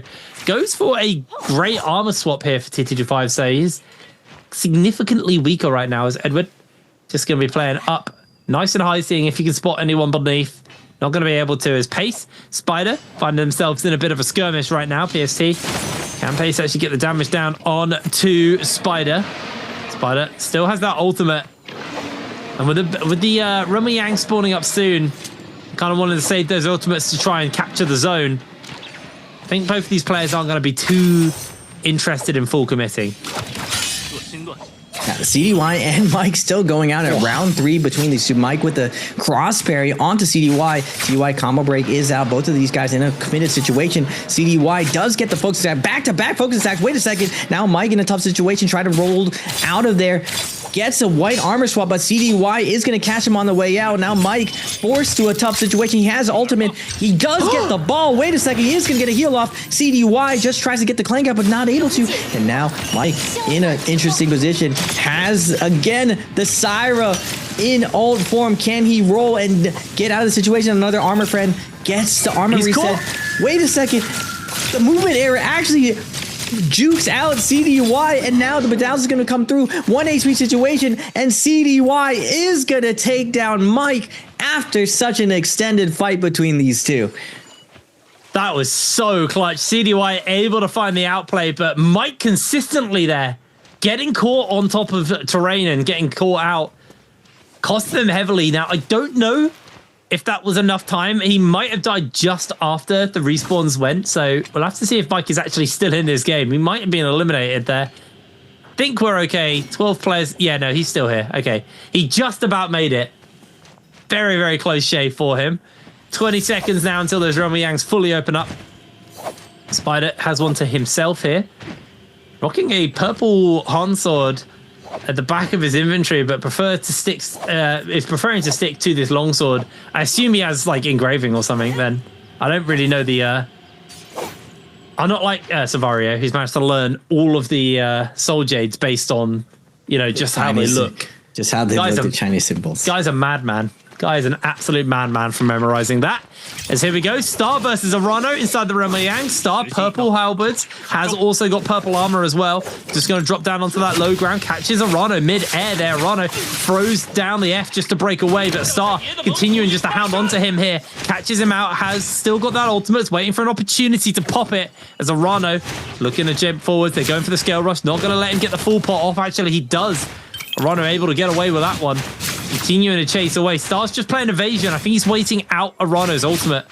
Waiting to see where he's going to be going. Nice movement here from Star as he just continues to use the pillars to his advantage. Tries to get away. Arano now finally makes it an opportunity to strike there with the Tiger. But Star throws out the parry, throws down the ball as well with the halberd. This is going to be so nasty. Catches him in the uppercut against the edge. Star! That was beautiful. Yeah, super clean play from a Star, cutting out the Akos hold and completely reading Arano off that ult, gets the parry, and then gets the closeout. This was the old TODs that you didn't really get to see him. Liam has been tuned down a lot to the point where he doesn't have a true TOD, but when he has that wall to play off, he can do some really cool extensions. You see the sliding uppercuts with the Hong Sword off the throw into the corner. But first, we are going to be on the outside. Chuz with that Vermilion's Plus is going to find Mike.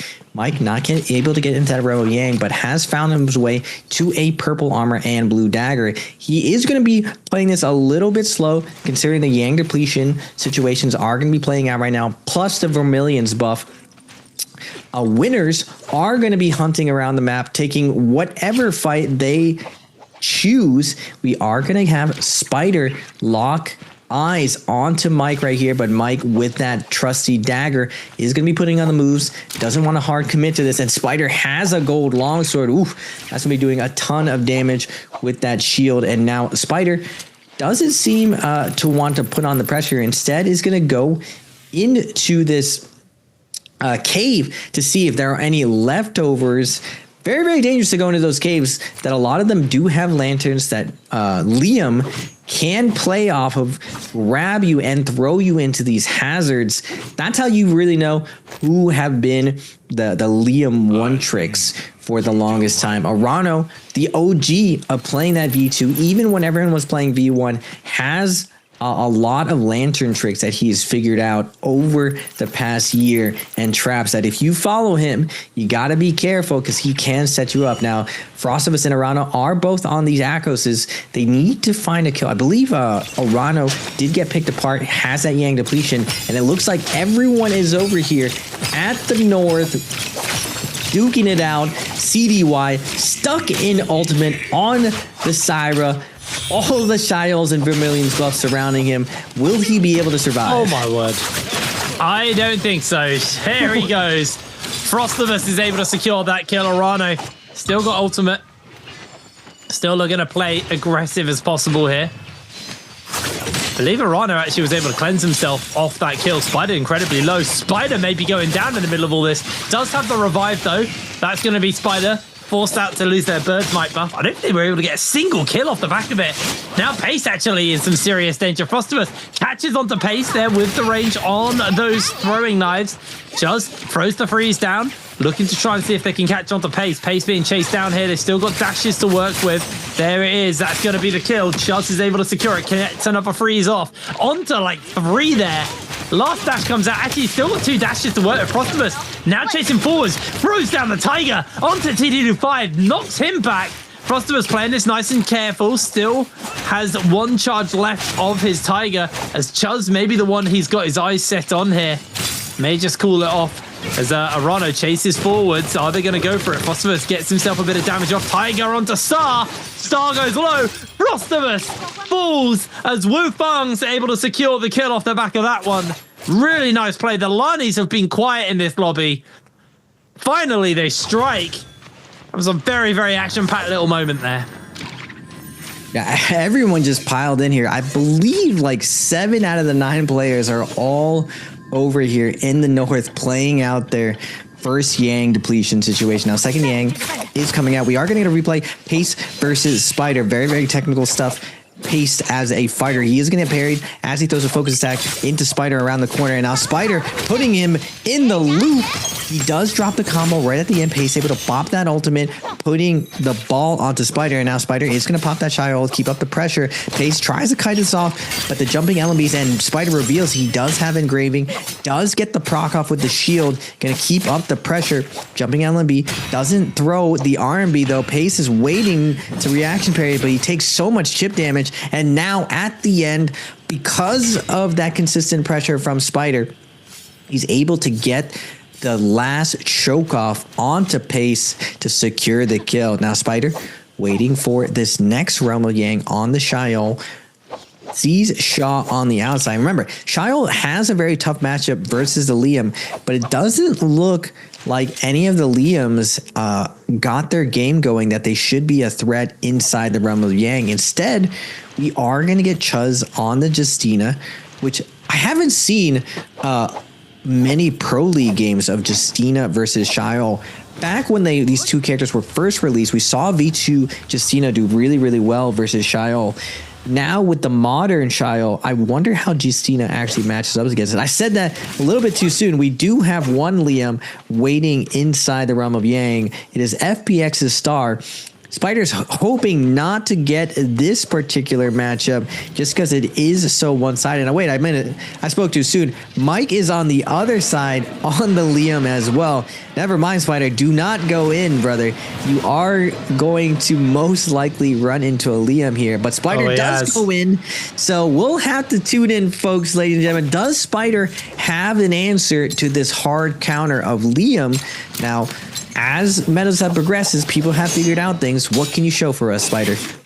All right, well, Spider's staying up nice and aerial right now, but he is getting juggled around here by Star. Has to pop the F just to break away from that aerial fight. The Star looks for a scale rush off. Not going to quite make the connection here. Half health onto Spider's armor already. He is just playing the evasion game here versus Star. Star looking to catch him off. There's going to be the ultimate caught out from Spider. Can he find that opening on to Star? Just going to pistol shot away. Catches him with a block. Does have that chance to catch him off, though, here. There we go. Goes in. Gets caught inside the ball, though, from Star. Star throws him up. Spider doesn't get caught out by any infinites here, but there is still going to be another charge off that ball to come down. There's the block once again coming out, but Spider gets caught once again. It's a brutal matchup. Guys, this is the second Shio commits to anything. Back in the ball you go. And Star, it's looking very, very dialed in on his Liam, actually. Very, very impressive. He picks apart Arano on the Akos and now Spider on the Shio. Now Arano about to pick up that bounty, waiting for this second Realm of Yang situation. Mike, as well, it looks like he did win his Realm of Yang, has the White Tiger buffs, as well as Star. You got two... Wait a minute, we got the 3 Liam Goon Squad rolling around right now. Trios and solos. Going to be tough for the rest of this lobby, but that's the tough part when you get the triple pick. That's why I thought Akos winning that Liam, Lonnie triple pick was absolutely insane. We are going to get a replay of Mike versus Chuz. Nice slow katana play coming out for Mike. He is going to get parried out. Tough situation. This is a TOD possibility for Justina. Is he able to get it? No. Mike, combo break does come back up. He's going to get his ultimate up. Now he's going to be really, really safe. Nice stagger into the ball, into the throw up, into the focus attack. Nice and tidy. Mike cleans up that Justina. And this is the power of the modern Liam. Still on that V2. Very, very impressive. Now with 4 minutes left alive, can Chuz find a kill on the Justina? There are a lot of people left alive. 8 players still alive, one of the more stacked end games, but 2 of these players must go down in order for the game to continue. Both Chuz with Yang depletion and Spider on the Shio with Yang depletion. Gonna be a tough break to find a kill, considering we got 3 Liams running around with White Tiger's buff. Yeah. Also, just crazy that we've had 2 final circles and on Pedora in basically the same place today as well, so also makes it hard off the back of this. Is exactly what caught I believe it was Mike out in the first game of the day. It was just so hard to actually commit a kill when you're here, because there's so much room for like mobility and movement to kind of evade away, so it's going to be a bit of an issue for them, but they're going to have to make it work regardless, otherwise they will just time out of the lobby. Mike quite happily just holding down this high ground for himself with the rest of his trio, which is a bit weird to say. Spider, 2 minutes left on this debuff. He needs to commit for a fight fairly soon, but he's playing it super passively, waiting to see if someone else opens up, but I don't think that's going to be happening, and Chuz is following him around. Both of these 2 players probably just need to go off and fight in the distance. As there we go. Spider's finally going to open up on the Chuz. Chuz gets some damage down onto Spider. So they're going to go aerial once again. The whole lobby is in the area, though, so just pots come off. 2 minutes left on the lobby. Edward is low HP. Spider looking for the scale rush. We do see a parry come down. Edward caught out. He's inside the ball. Mike's able to get him. Can Spider get the heal in time? I don't know if he did. He hasn't got that cleanse off, as now Mike throws Spider into the zone and evicts him as well. Mike having an absolutely brilliant game here. 3 kills under his belt. Guy's killing it. Yeah, the Liams just target the Shio 225 again. The hit and run strategy. 225 just, he's not the most stacked player in the lobby, but he's yoinking kills left and right. Mike leading the charge right there, leading the target selection on to Spider, does a lot of the heavy lifting. But the knives, that long range focus attack with the knives, Mike is able to steal that, or 225 is able to steal that kill, moving up to 31.3 and getting past that threshold. And now on the chopping block, Alliance Azal, who's been doing super well for throughout the first 2 weeks. It looks like as long as Star and Arano keep up this pace, he is going to get pushed out of this bi-weekly finals. Same thing with Shaw. Going to keep this going. Now it's looking like the threshold, it might even be around 30-ish points, which is absolutely insane. That is a tough break for the rest of the league, just because that's probably one of the highest averages to qualify the finals we've seen in the past.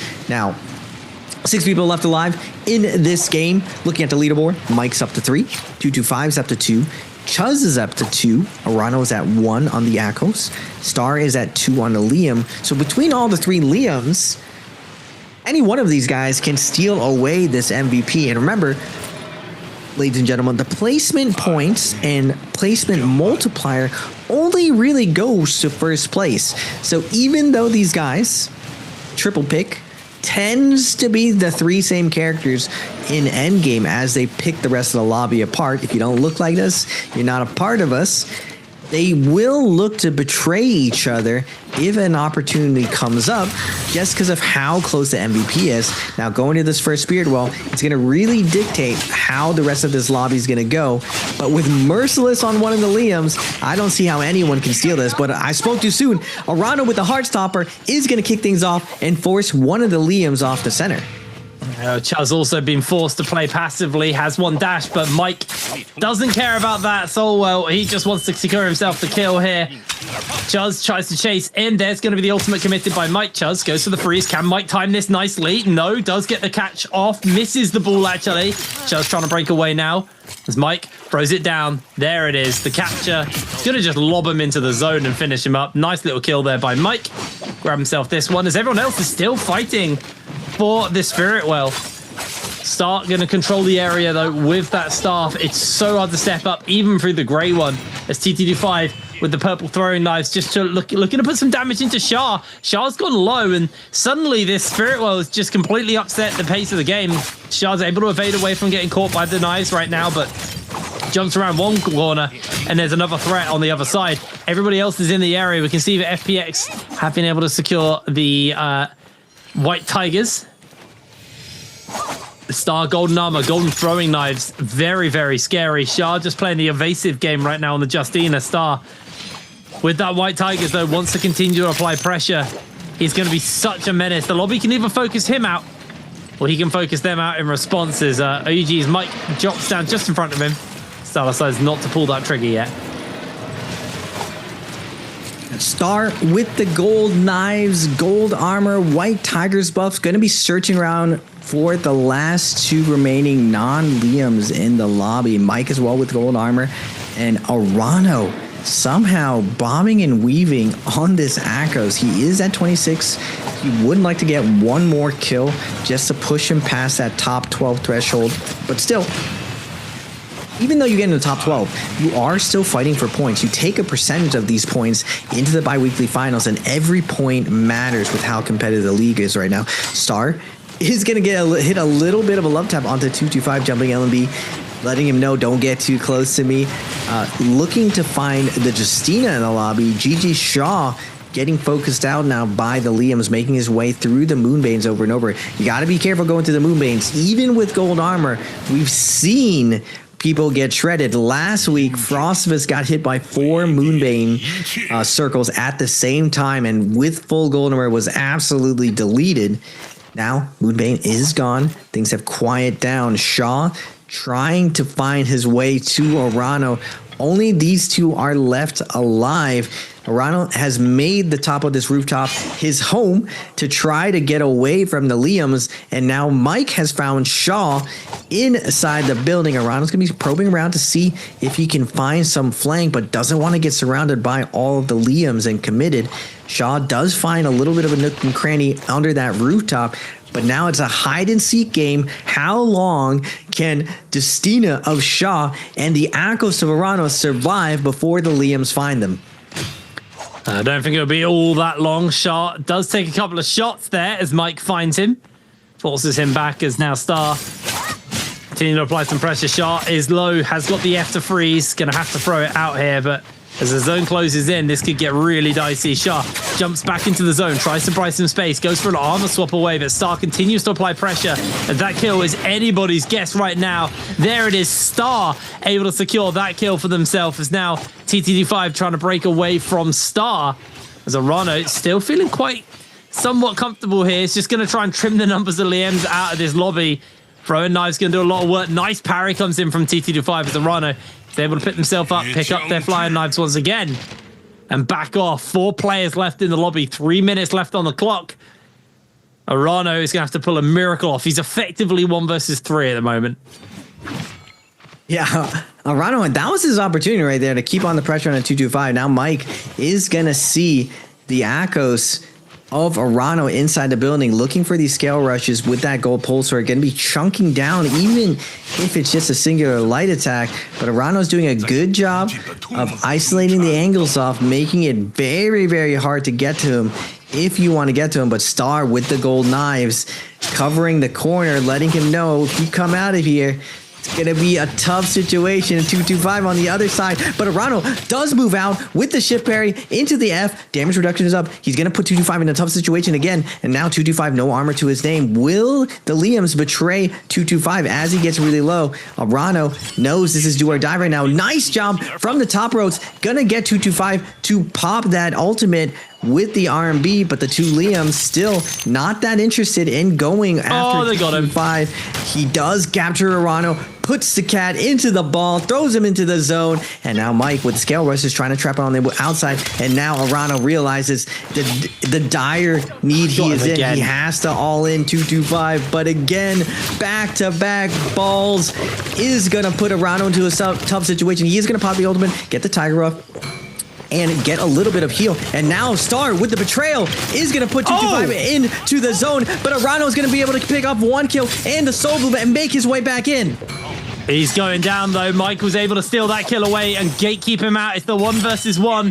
Both of them have ultimate. It's going to be huge on who can connect their ult first. Mike throws his ult down, goes for the ball, captures Star, goes deep into the zone, knocks him out, jumps back in. That's going to be a lot of HP from Star lost. He's still got 1 more capture, and he's able to get it off. Bye-bye, Star. Mike takes the game. Wow, wow, wow. 2-2-5. What a team player. Put so much trust into the other Liams. But at the end of the day, we are playing solos, ladies and gentlemen. Star was waiting just for the perfect moment to be true. And a lot of these games ending a lot earlier because of it. Yeah, we do. It's very interesting to see. I mean, when you talked about defensive Holoroth plays, my mind flashed back to when we'd have 4 Morris Isle and 2 Holoroth per day, and the 2 Holoroth was zipping games, and it was just like constant heal off chases. It was awful to watch. Luckily, that era is now gone, and we're onto a very exciting, very aggressive era of trios. Solos, sorry, is PXT gets himself knocked back here by TTD5, but he is not done with him at all, keeping that pressure up. Has got a couple of grapples to try and continue to play that lockdown. Nice catch, actually, from TTD5, though, onto PXT. Once again, though, so they're just going to have to pot off and back off, but TTD5 feels comfortable. Shah has jumped into the mix. Remember, they need kills if they want to continue to climb and make it to those bi-weekly finals.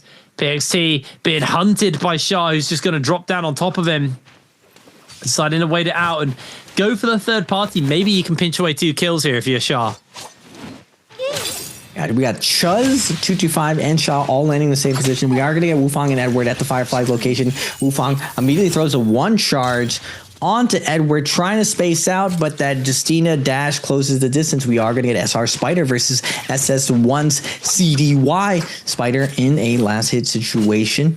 Does have a focus attack to his name, but we've seen Spider here before. His kiting around corners is Super clean. CDY with the jumping LB is going to clip him slightly, get a nice stagger off. Jumping LB again, going to deny all of the scale rush from Spider. Half charge is going to come out from Spider.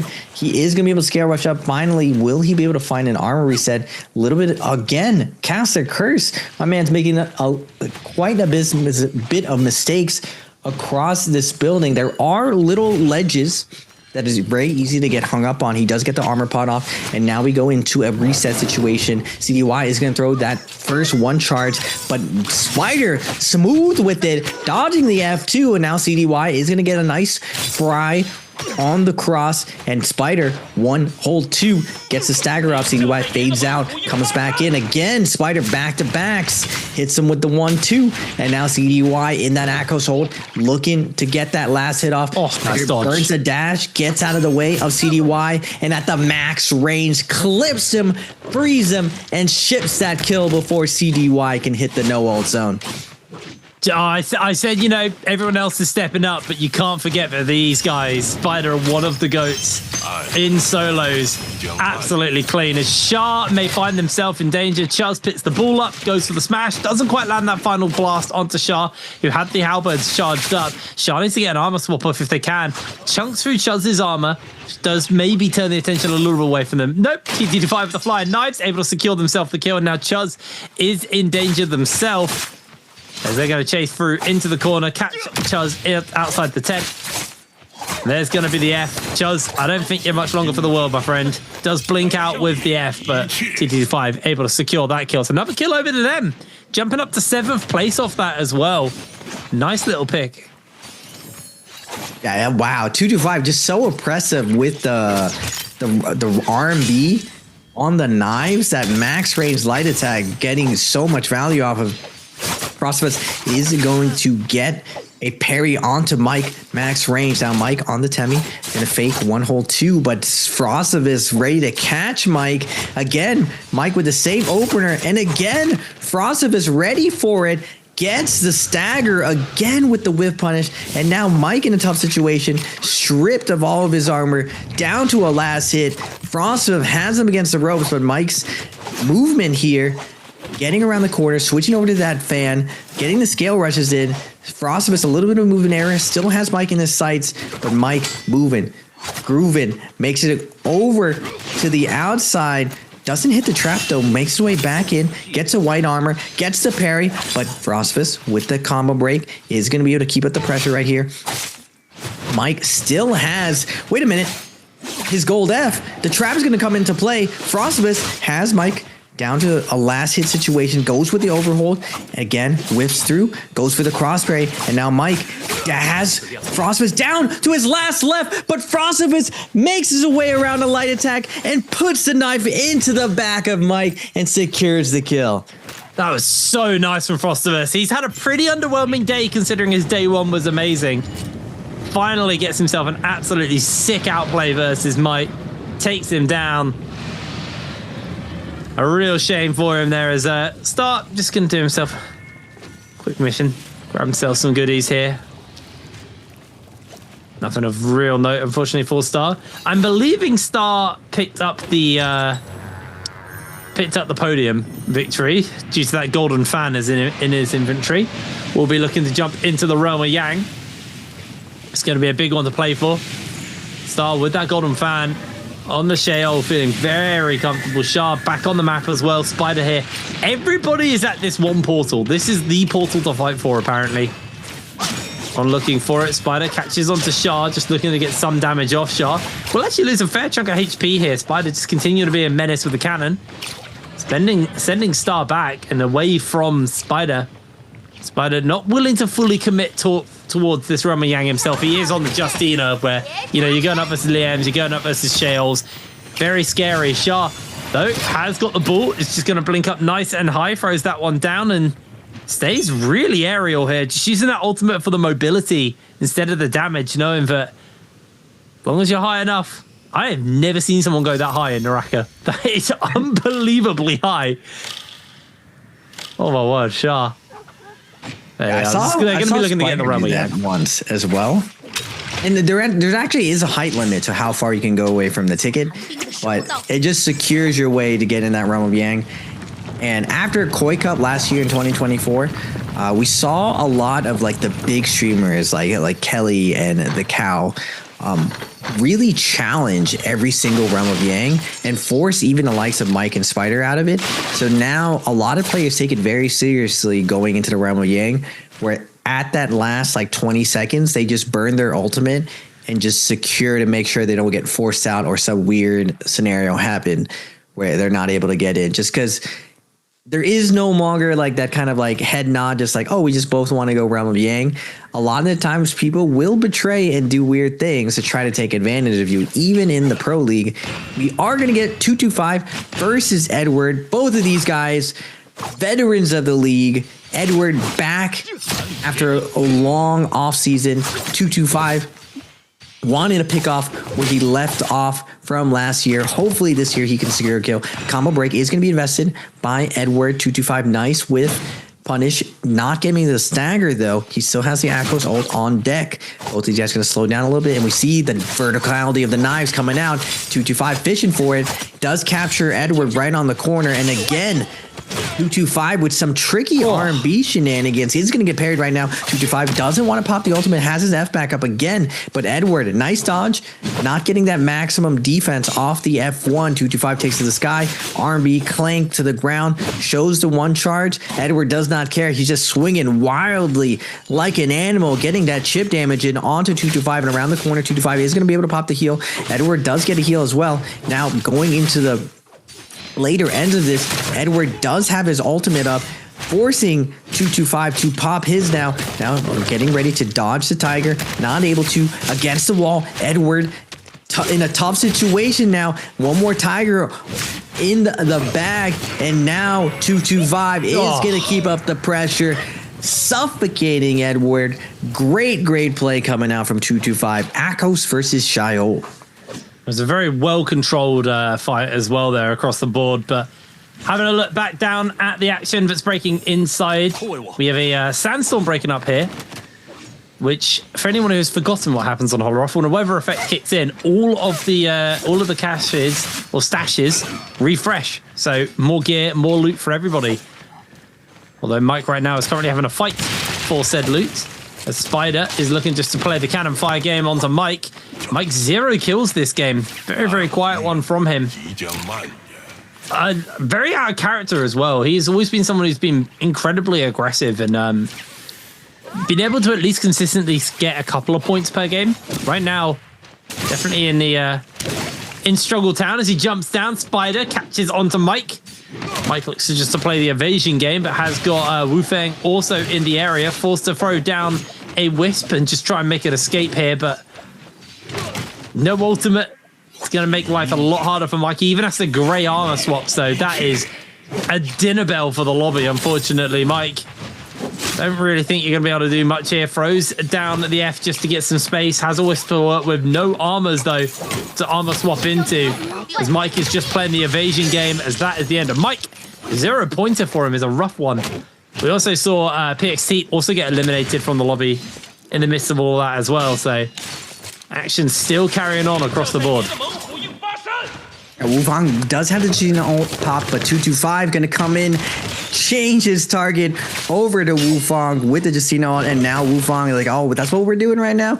I'm going to send my dashes back at you, and now Spider is going to take advantage of this situation as the other Justina, and now 225 is going to get picked apart by the range of Wu Fang. Wu Fang's going to be tagging in Justina on with Justina versus 225. No ult to his name. 1 minute left on this Vermilions. Doesn't want to really drop and get parried with this Pulse Word. Nice scale rush is coming out, chunking down Spider, but another player is going to tag in on 225. Down from the top road, Spider is going to get parried as he tries to go for a drop down flank on the 225. Light attack's going to be coming in, and CDY coming in with a double charge, able to yoink the kill and take down 225. Nice little pick up there. Now cutting over. Spider continuing this extended fight. Wu Fang also making his way up. We're starting to see a lot of players get eliminated in a very short period of time here. 3 players have already gone down due to this fight.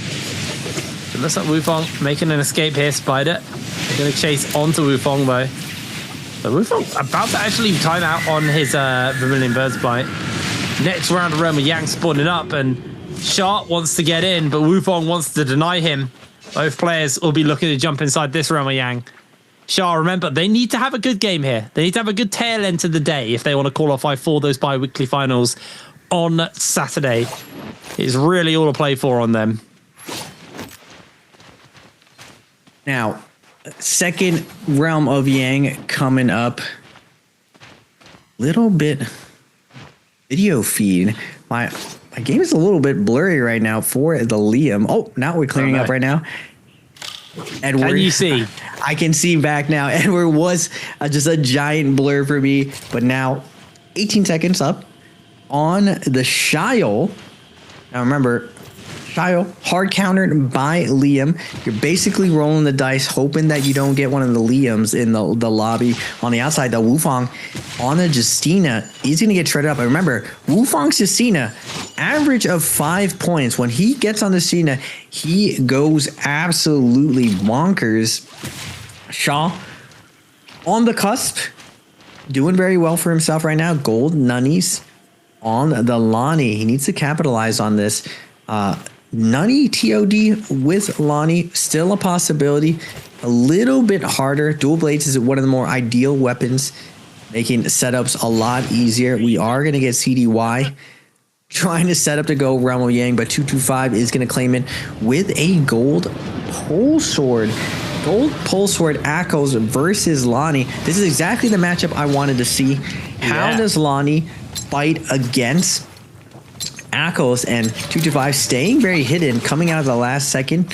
Shaw going to recognize instantly that it is a Akos. Now pole sword going to become versus Dunnies. F1 going to be invested by 225. Shaw opting to put him into stone form over and over. Gets the stagger off after 225 goes for the running LMB, and now Akos ult's going to be coming out, trying to bait out the F. Dodges the first one, but Shaw holds on to the second one. It's going to be throwing out the ball, but over holding the ball is going to get tigered, and now big damage going to be coming out. Nice teleport, going to dodge that follow-up, but oh my goodness. Oh no. The scale rush just so fast. From Shaw's perspective, it comes out of nowhere, and he gets taken down. I don't think that was a convincing enough fight for me to know enough about that matchup yet. I think Shaw just got absolutely gapped. That's probably what happened there. As Edward and Star finishing up this fight. Edward with the cannon, just looking to put some extra damage down. Star, incredibly low. Is able to get an armor pot off. Edward actually let that go through. But even so, that cannon fire is continuing to come down. Star is just getting free pots. Edward is not punishing here at all. Is Star going to get another pot off? That would be criminal. He actually gets all of his armor back. Edward had this fight dead to rights, and Edward may have made a bit of a mistake here. Is able to get some damage down onto Star. Edward now chases forwards, tries to strip some more of that armor away. Does have the F if he needs to use it. It gets used in response by Star. Edward waiting a little bit longer, just to get the flip back as they continue to chase forwards. Edward loses most of his armor, most of his health. Star actually finding a window. 15 seconds left. Someone has to make the victory play here. There goes the F down from him. And Star turns that fight around. Edward fumbled that so hard.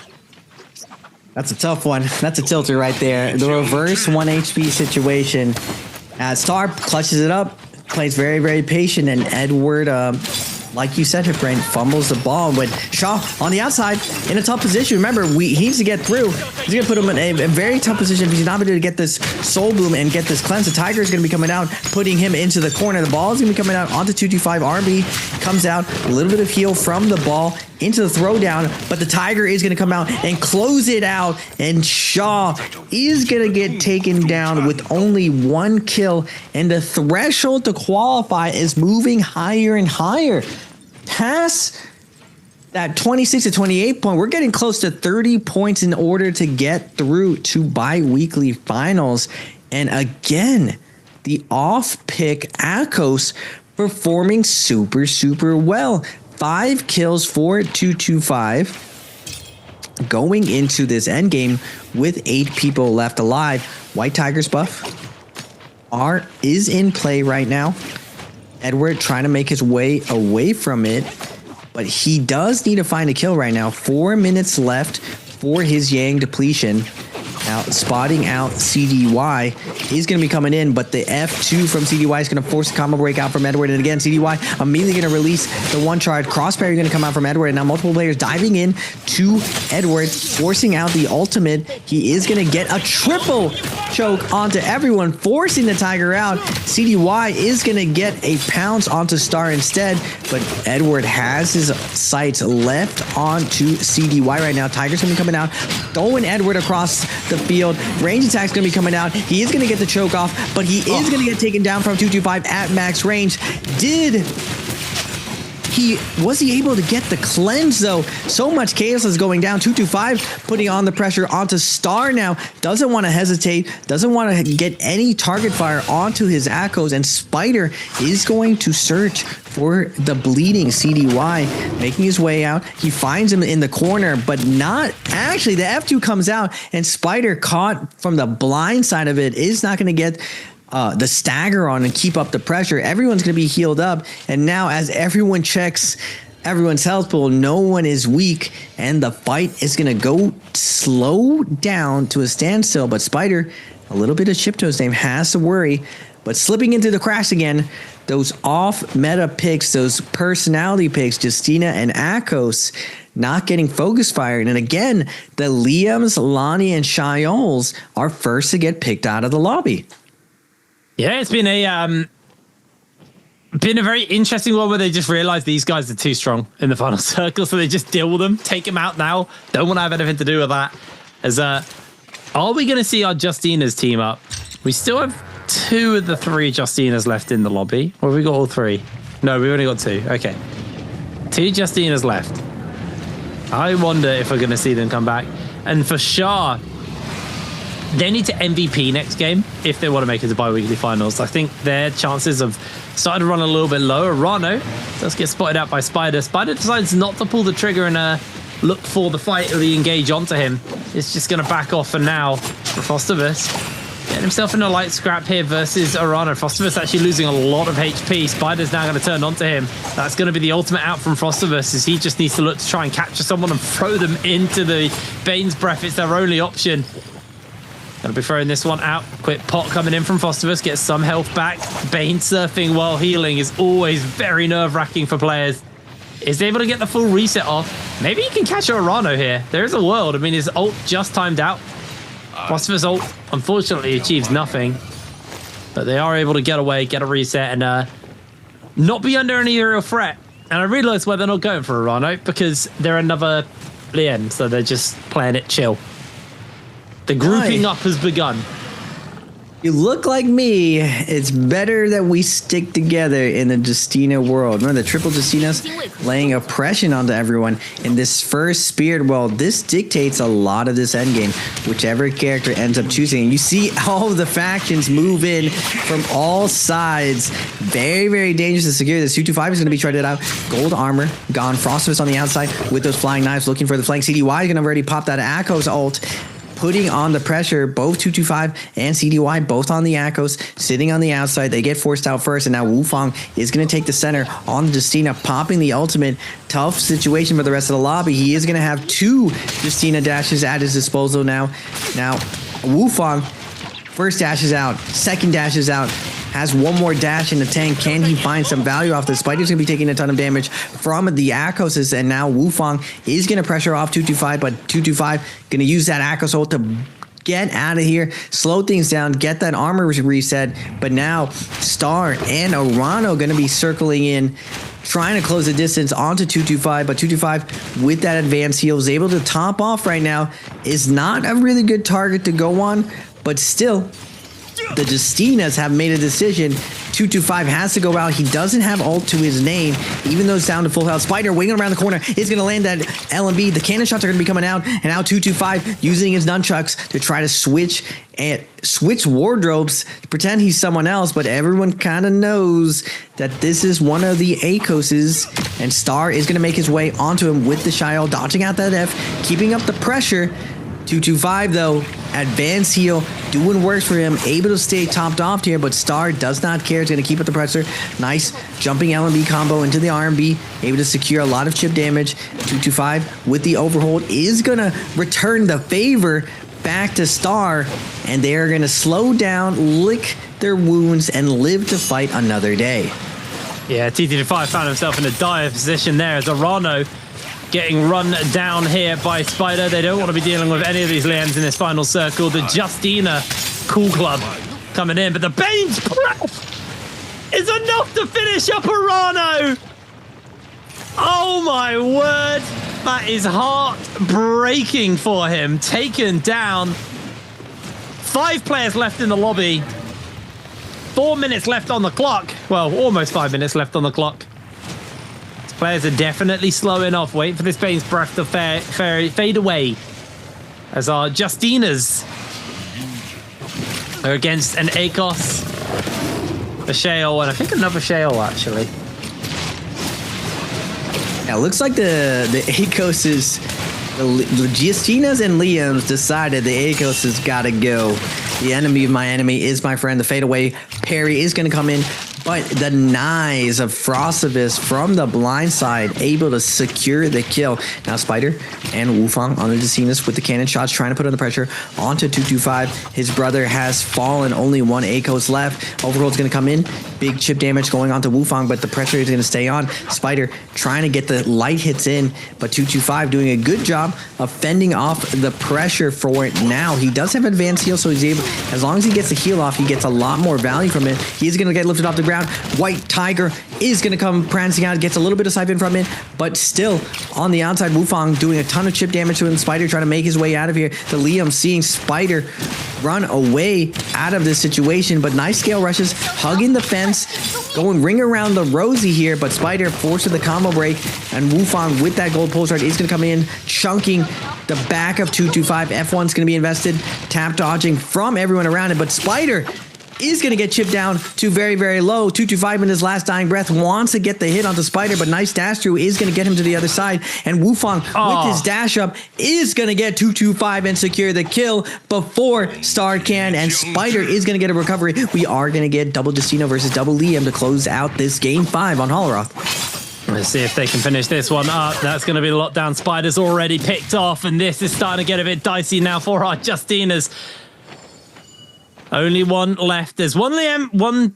Oh, there's one of each, actually. It's a Sheo, a Justina, and a Liam left in the lobby.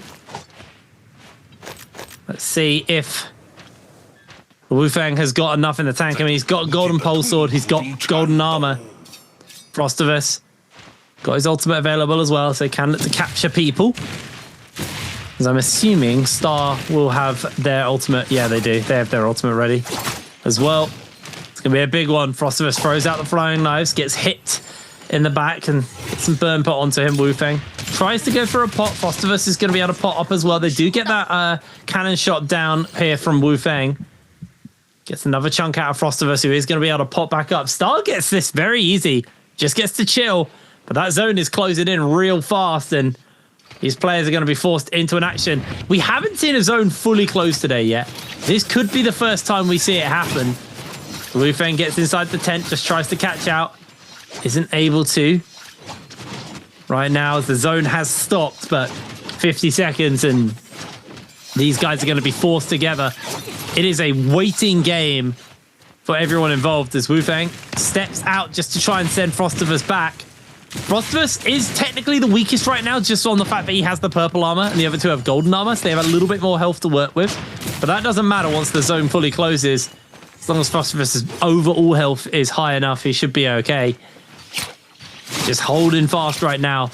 20 seconds until the zone closes in, and this will be our first fully closing zone of the day in solos. It's been constant action. Frostivus gets forced back for momentarily. Cannon fires are just breaking out across the board. Everyone is playing this very, very relaxed, very, very chill. Frostivus wants to pot. He's going to be able to. Star still doesn't allow the pot for totally free. He's constantly just taking chip shots at him. But here comes the zone for the final close. Who is going to take it all? Frostivus has his ultimate, can look to throw someone in. Remember, this zone is going to absolutely chunk. If Frostivus can capture someone and throw them out, he is sitting pretty. They're now looking in. There's going to be the ultimate committed by Frostivus, looking to catch onto someone. Tries to get Wu Feng, who freezes himself up. That is one ball wasted here, but he does catch onto Star. Throws Star into the zone. Going to be able to get a big chunk out of them. Frostivus goes nice and aerial, but he gets himself trapped inside the zone himself. Star trying to heal, but not given the opportunity. He is not back inside the zone. He's solo, trying to keep himself going as he's going to jump up and try and break away. Ultimate is a ticket away here for Star. Has that F to knock people back. There's going to be another freeze coming in from Wu Feng. Star goes for the breakout, but he is solo, burning down. Wu Feng and Frostivus are the last two standing as Frostivus knocks Wu Feng back, but Wu Feng takes the game. Again, game or phase 5, phase 6. Justina wins another MVP. You have to start debating, and this I definitely give credit to Frostivus with this strategy that when you're one of the off-meta picks, you are generally looked at as less of a threat, and we have to see, because traditionally, ACOS does really, really well on Morris, considering how comfortable everyone is playing the off-spawn and playing the kiting situations.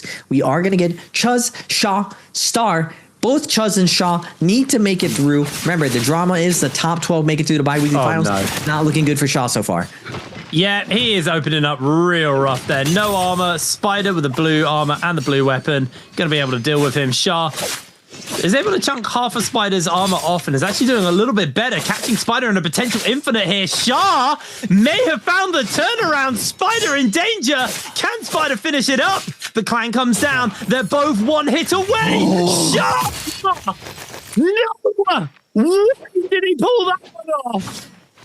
Oh no, Spider just got put into the montage. Shaw with the 1 HP clutch versus the GOAT. And now can Chuz do the same 2v1 situation? A lot tougher situation. Arano and 225 swinging a miss. 225 with the R&B, not able to land it onto Chuz. Chuz trying to set up the 1-3. He's going to get staggered down. Looks for the scale rush, looking for an armor reset, but 225 and Arano hot on his heels. He's trying to get the scale rush, making his way back into the building, but the clank is going to come up. Now put in the corner, but Shaw is going to pick up another kill. 2 kills off spawn. Shaw is on fire, looking for his 3rd kill with the LMBs. He's gonna send it. He's not able to get it, but he is gonna pop the ultimate, chasing down 225. Last hit situation. 225 desperately trying to get away from this ulted Kylan. He knows he cannot armor through this dash through. All he can do is hope the max range is trying to bob. Weath get out of the corner, uses his F to knock him away, able to dodge through, and now Shaw is in awkward position as those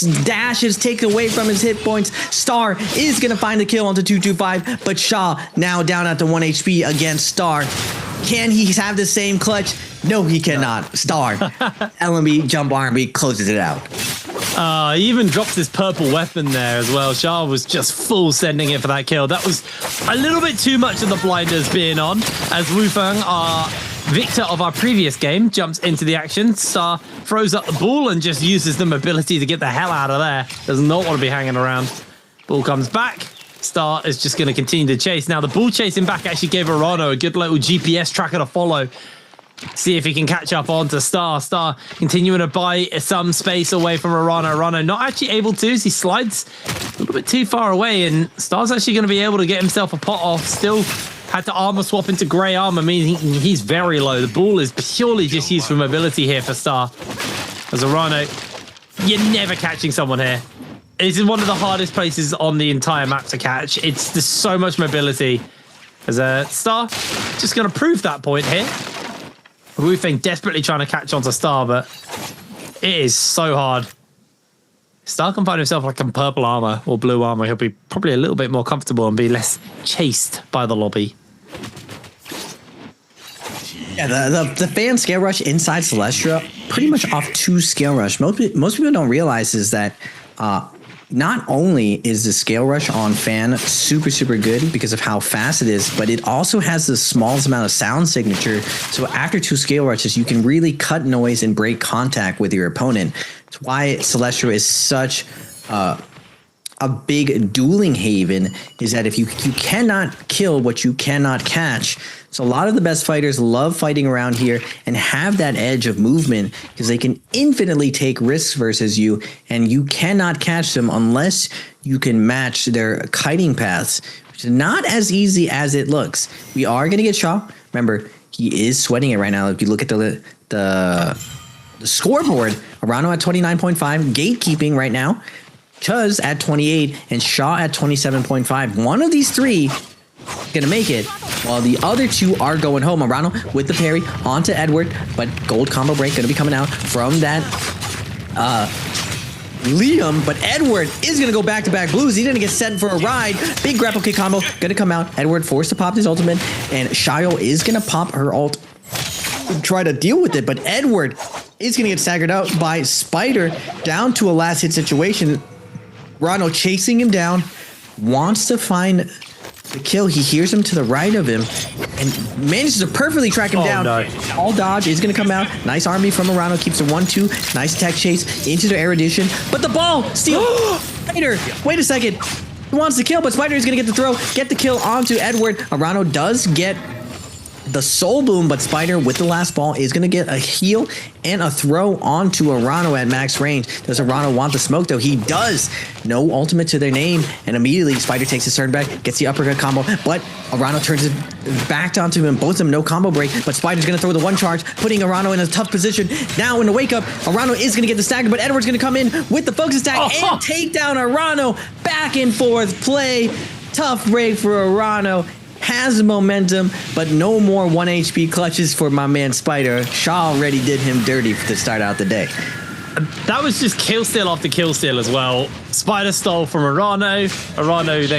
Spider then got stolen from. It's just constant action on that as Mike has caught Wu Feng here inside his own sandstorm. Mike has to be a little bit careful. Does want to throw another tiger out, but Wu Feng is going to be able to time him out. Actually catches him with a wisp here.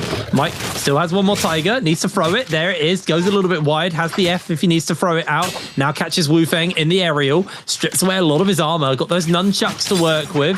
Has it fully charged up as he is just convinced that Wu Feng is the one to be taking here. Doesn't want to let him inside that realm of Yang at all. Mike continuing to pressure. Wu Feng able to get the grey armor swap in as Mike now gets caught in that knock up, and it looks like the turnaround's coming out here from Wu Feng, able to strip away a lot of Mike's armor. Wu Feng continues to apply the pressure. F's about to come available for Mike if he needs it, and he may have to slam that one down fairly soon as Arano is making his way up towards this skirmish, towards this fight. Mike decides it is not worth the hassle, jumps in. He's going up versus Star inside this realm of Yang. Can't see what Star's playing. I can't remember what Star's playing, but Mike, not going to be our fight to watch anyway. It's Chuz versus Wolves.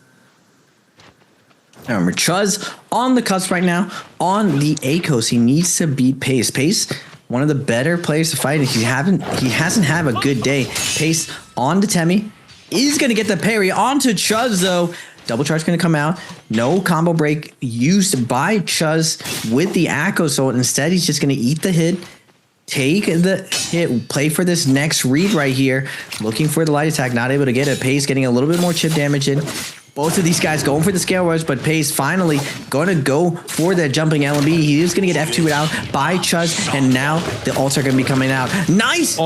Nice wall coming out from Pace. It almost was perfectly spaced, but Chuz able to get out of the Temi wall. Temi a soft counter to Akos right now. Pace doing his best to try to find that wall. Chuz happy to get a little bit of siphon off. Looks for the LMB. Triple Josh is going to come out from Pace into the grapple kick combo. Nice damage going to be coming out. A little bit left. Gets the F2. And again, Pace in a tough position right now. Combo break's going to be coming out. He makes his way up to the pillar. And now Chuz, 40 seconds left. What's he going to do? Pace faking the heal into the F, into the overhold. Trappy. Chuz not biting for it, but Pace going to make his way out. Gets staggered right here. But the focus attack from Chuz is so greedy. He goes in the combo. Pace is not going to drop it, and Pace will take down Chuz. It was so close, but we dropped the ball right at the end. Really, really nice there from Pace, though. Constantly trying to just edge him out, cheat him faking the heel to try and throw the F. Doesn't quite make the connection with it, but even so, just consistently landing those big abilities and kind of playing the mind games in there. Really, really good to watch. Is Shah, unfortunately, also losing their Ramayang. We'll see their one versus TTT5. Shah had ultimate available. Assume throws it out at some point, but TTT5 here on the Lani, actually. So we get to the other side of this matchup, which is one you wanted to see. And like I said, I really do feel like this matchup comes down to who strikes first. Shah threw his ultimate down last. Oh, no, sorry, he's not on ACOS. He's on Kylin. Don't worry, ignore me. But even so, I still stand by I think in this matchup, like, Lani wants to go first. She wants to get you caught in the ball as quick as possible and look for that kind of like stagger lockdown. And Shah, you know, able to evade a lot of those charges of the ultimate. But it's very hard when your champion dashes in that straight line. If TT5 can just hide behind pillars right, very hard to actually finish that one up. But Shah was able to land a fair few hits there. But at this point, it does start to get a little bit nasty.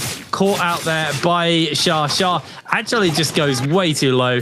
It was a very, very close fight, though, between them and TT25. And now we're seeing another fight break out. TT25 was able to put some pressure down there. Still has their Vermilion Bird's-Mite available to them. Shah desperately trying to finish up CDY. A lot of low health bars across the board here. Everyone's going all in for it. Mike also continues to see if he can chase forwards. Shah looking to jump down. He has himself those dashes available as he looks like he's hunting on to Mike. Mike caught in the aerials, though. And I don't think Mike's going to keep that Bird's-Mite for much longer at this rate. That's going to get popped.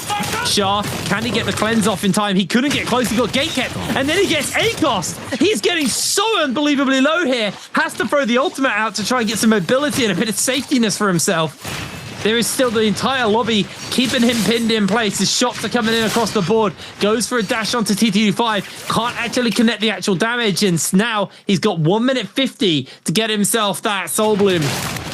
Otherwise, he is totally cooked here. Chuz using the last charge of his Tiger on to Frostivus. Frostivus able to break away. Shah was able to get some potting off, but has got himself a little bit low, not back into the zone again, as now PXT, also a player with that debuff, is going to be looking... Oh no, PXT's not got the debuff. PXT's got the buff, baby. Down goes Shah. Nice pick up there. The Sandstorm gives PXT a nice area to hide and play safe in, as he's just going to jump back out and into safety. Down to 11 players. And my man Frost finding the kill right there, stealing it away. Edward now going to find a kill onto CDY. This is the downside of these all-in, very duel-heavy characters, the ACOS and Kylan, is if you do not connect onto your target and snowball by landing the kill, in multi-way fights, you are at a huge disadvantage.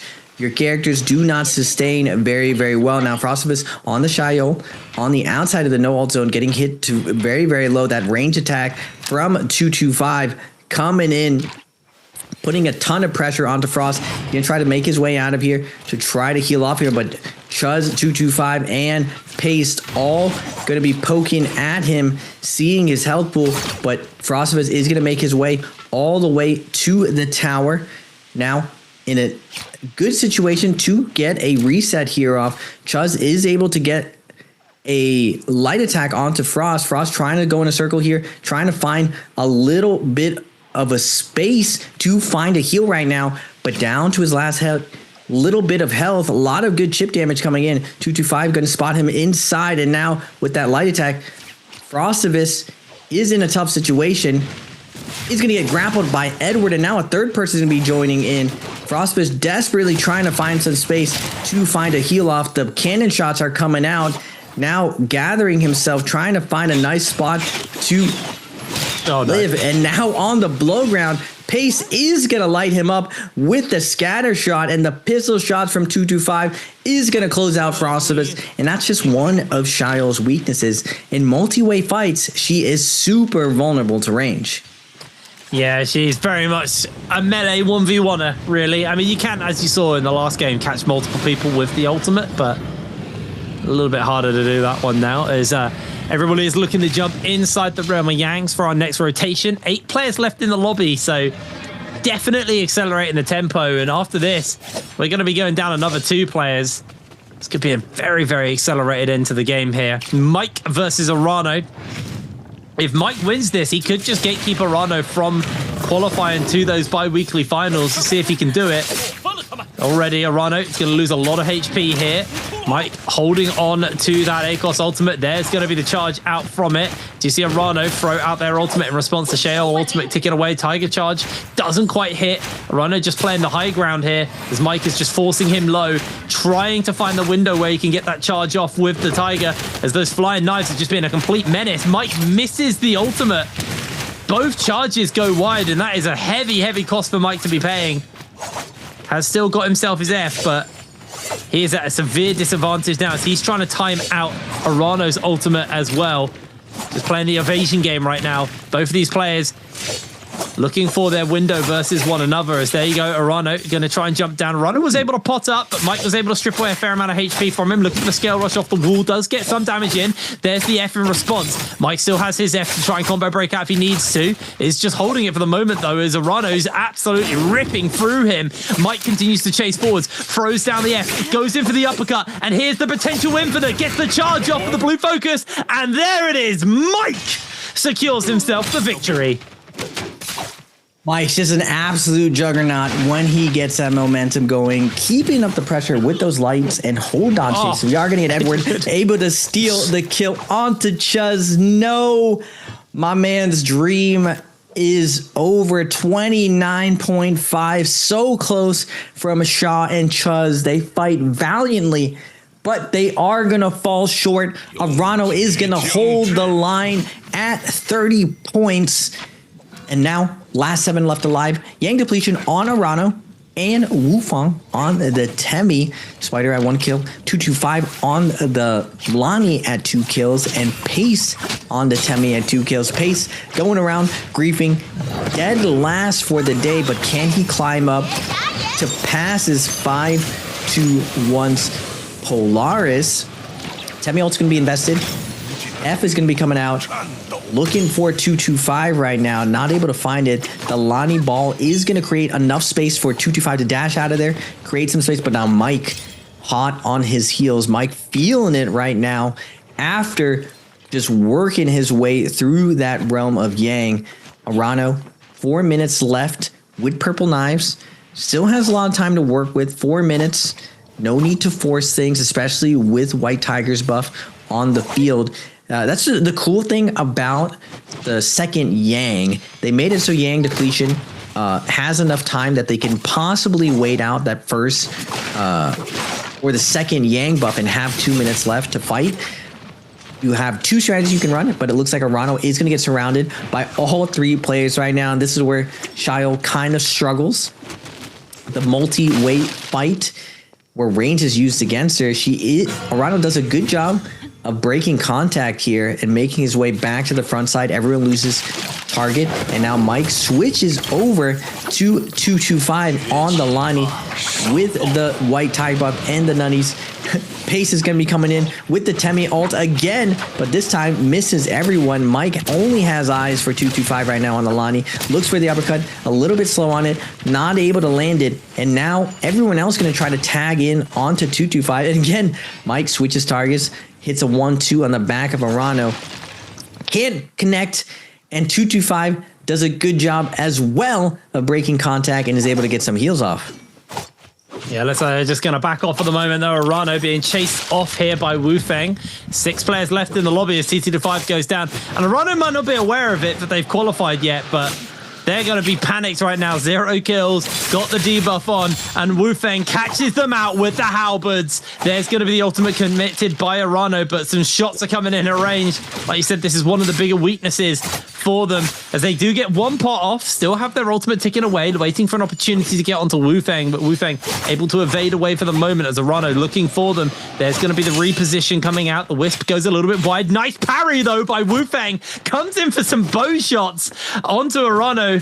And Arano incredibly low right now. Not going to let them get the pot off. Some of the healing comes in. Wu Feng continues to apply pressure. The ult is now timed out, and that is the go button for Wu Feng. Knockup comes in from Arano. There's going to be the reposition. Does the Wisp hit? No, it doesn't. But Wu Feng continues to apply that pressure to Arano, who's just desperately trying to escape away, using the movement tech from the flying knives, knocking back Wu Feng. But that is going to be the end of Arano. S down to try and save the day. Wu Feng secures the kill. Arano doesn't know it yet, but they've qualified. They are A-OK. By 1 point, Hiprain, 1 point they make it through, and it's a good point you made. None of these players have the information that we have when we're spectating as casters and as viewers. There's a fog of war when you're in the game. You don't see anyone's name. You don't really see points. So Arano probably went into the day knowing that he needs like 1 or 2 points. He's definitely going to be breathing a sigh of relief as he looks and checks the scores to make sure that he made it through. And we are looking at the top 12 for the day, but still 5 people left alive. A little bit of fighting to go. Wu Feng making his way onto Mike, but Mike with the grapple kick able to force out the Temio. Mike has to be careful right now. Very easy to get infinite in this situation. He opts to just barely make it out. Wait, we're going in and out. Mike is playing with fire right here. F is going to be coming out for Wu Feng, but the Tiger comes out as he throws. Oh, there it is. Now Wu Feng in a wake-up situation. Tap dodge roll. Gets the tap dodge, but Mike is there waiting to get it. Gets the Tiger combo, takes him down, and Mike up to 4 kills. Going to try to steal this MVP away from Edward. And remember, both Mike and Edward have very, very high averages on these 2 characters. Edward on his Liam and Mike on his Akos. We are going to go over to the Spirit Well, where Pace is duking it out with Edward currently. Yeah, it's a real fight for this Spirit Well, as I believe it was actually Pace who was able to pick that one up. No, it was Edward who got it. Now Pace trying to make the escape away here from Mike, who is hunting him down.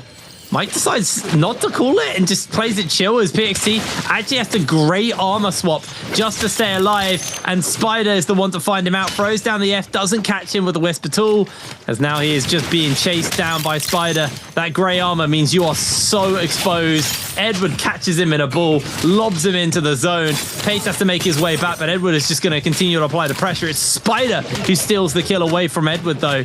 Still has that ball, and it's now Mike, Edward, and Spider all inside this fight. Golden armor aplenty, although Mike has lost a fair amount already. Is going to try and put some damage down onto Spider. Does have that ultimate ready here for Mike if he needs to. Mike has done so well on stripping away, Spider's done so well on stripping away Mike's armor, but he is not done. Goods for the ball, doesn't quite get the capture off. The Tiger goes wide as well. Next ball's going to catch, though, from Spider. He's going to look to throw this one out and just get some damage off onto Mike with the cannon. One more Tiger is available here for Mike if he can get it, but I think it's going to be Edward who just chases forwards. Mike's able to heal up some with that damage he throws down, tries to get the pot off, but doesn't have any more ult left available to him. The Bane's Breath has to be surfed by Mike as he's trying to get away. Edward will take a hit. Mike just going to quickly run back in. Edward takes a second hit from the Bane's Breath, and that could be Mike's signal to go, but then Mike gets hit by the Bane's Breath. Oh my word. Oh no, he just swapped back into gold armor. Okay. And Mike fades out, able to get that armor reset, and saved by the paid actor, by that Moonbane. Even though the 80% Moonbane, and when it comes in, can be a little bit grief, it also creates a ton of unique gambling situation, creates some action off, and really saves people out of unwinnable situations. If Mike didn't have this Moonbane here, he for sure just dies to the double Liam here. But now this gives him some playability, and Mike has won these situations before. 2v1 situation, double character against him. He doesn't have all to his name. He does get staggered a little bit. F2 is going to come out. 1, 2 onto Edward. Fades out. Looks for the 3. Not able to get it. And Edward, keeping up the pressure, is going to lose all of his armor. Pop his Liam ult. Mike has to be careful right here not to commit to an animation, or else he is going to get hit. Nice spacing by Spider right here, able to catch the stagger onto Mike, and now Mike going for a ride right here. Chip damage is coming in. Edward staying on top of him. He is going to get the ball up, and Mike is going to get taken down, and we are going to have a 1v1 to close out the day. SI Spider versus OA's Edward.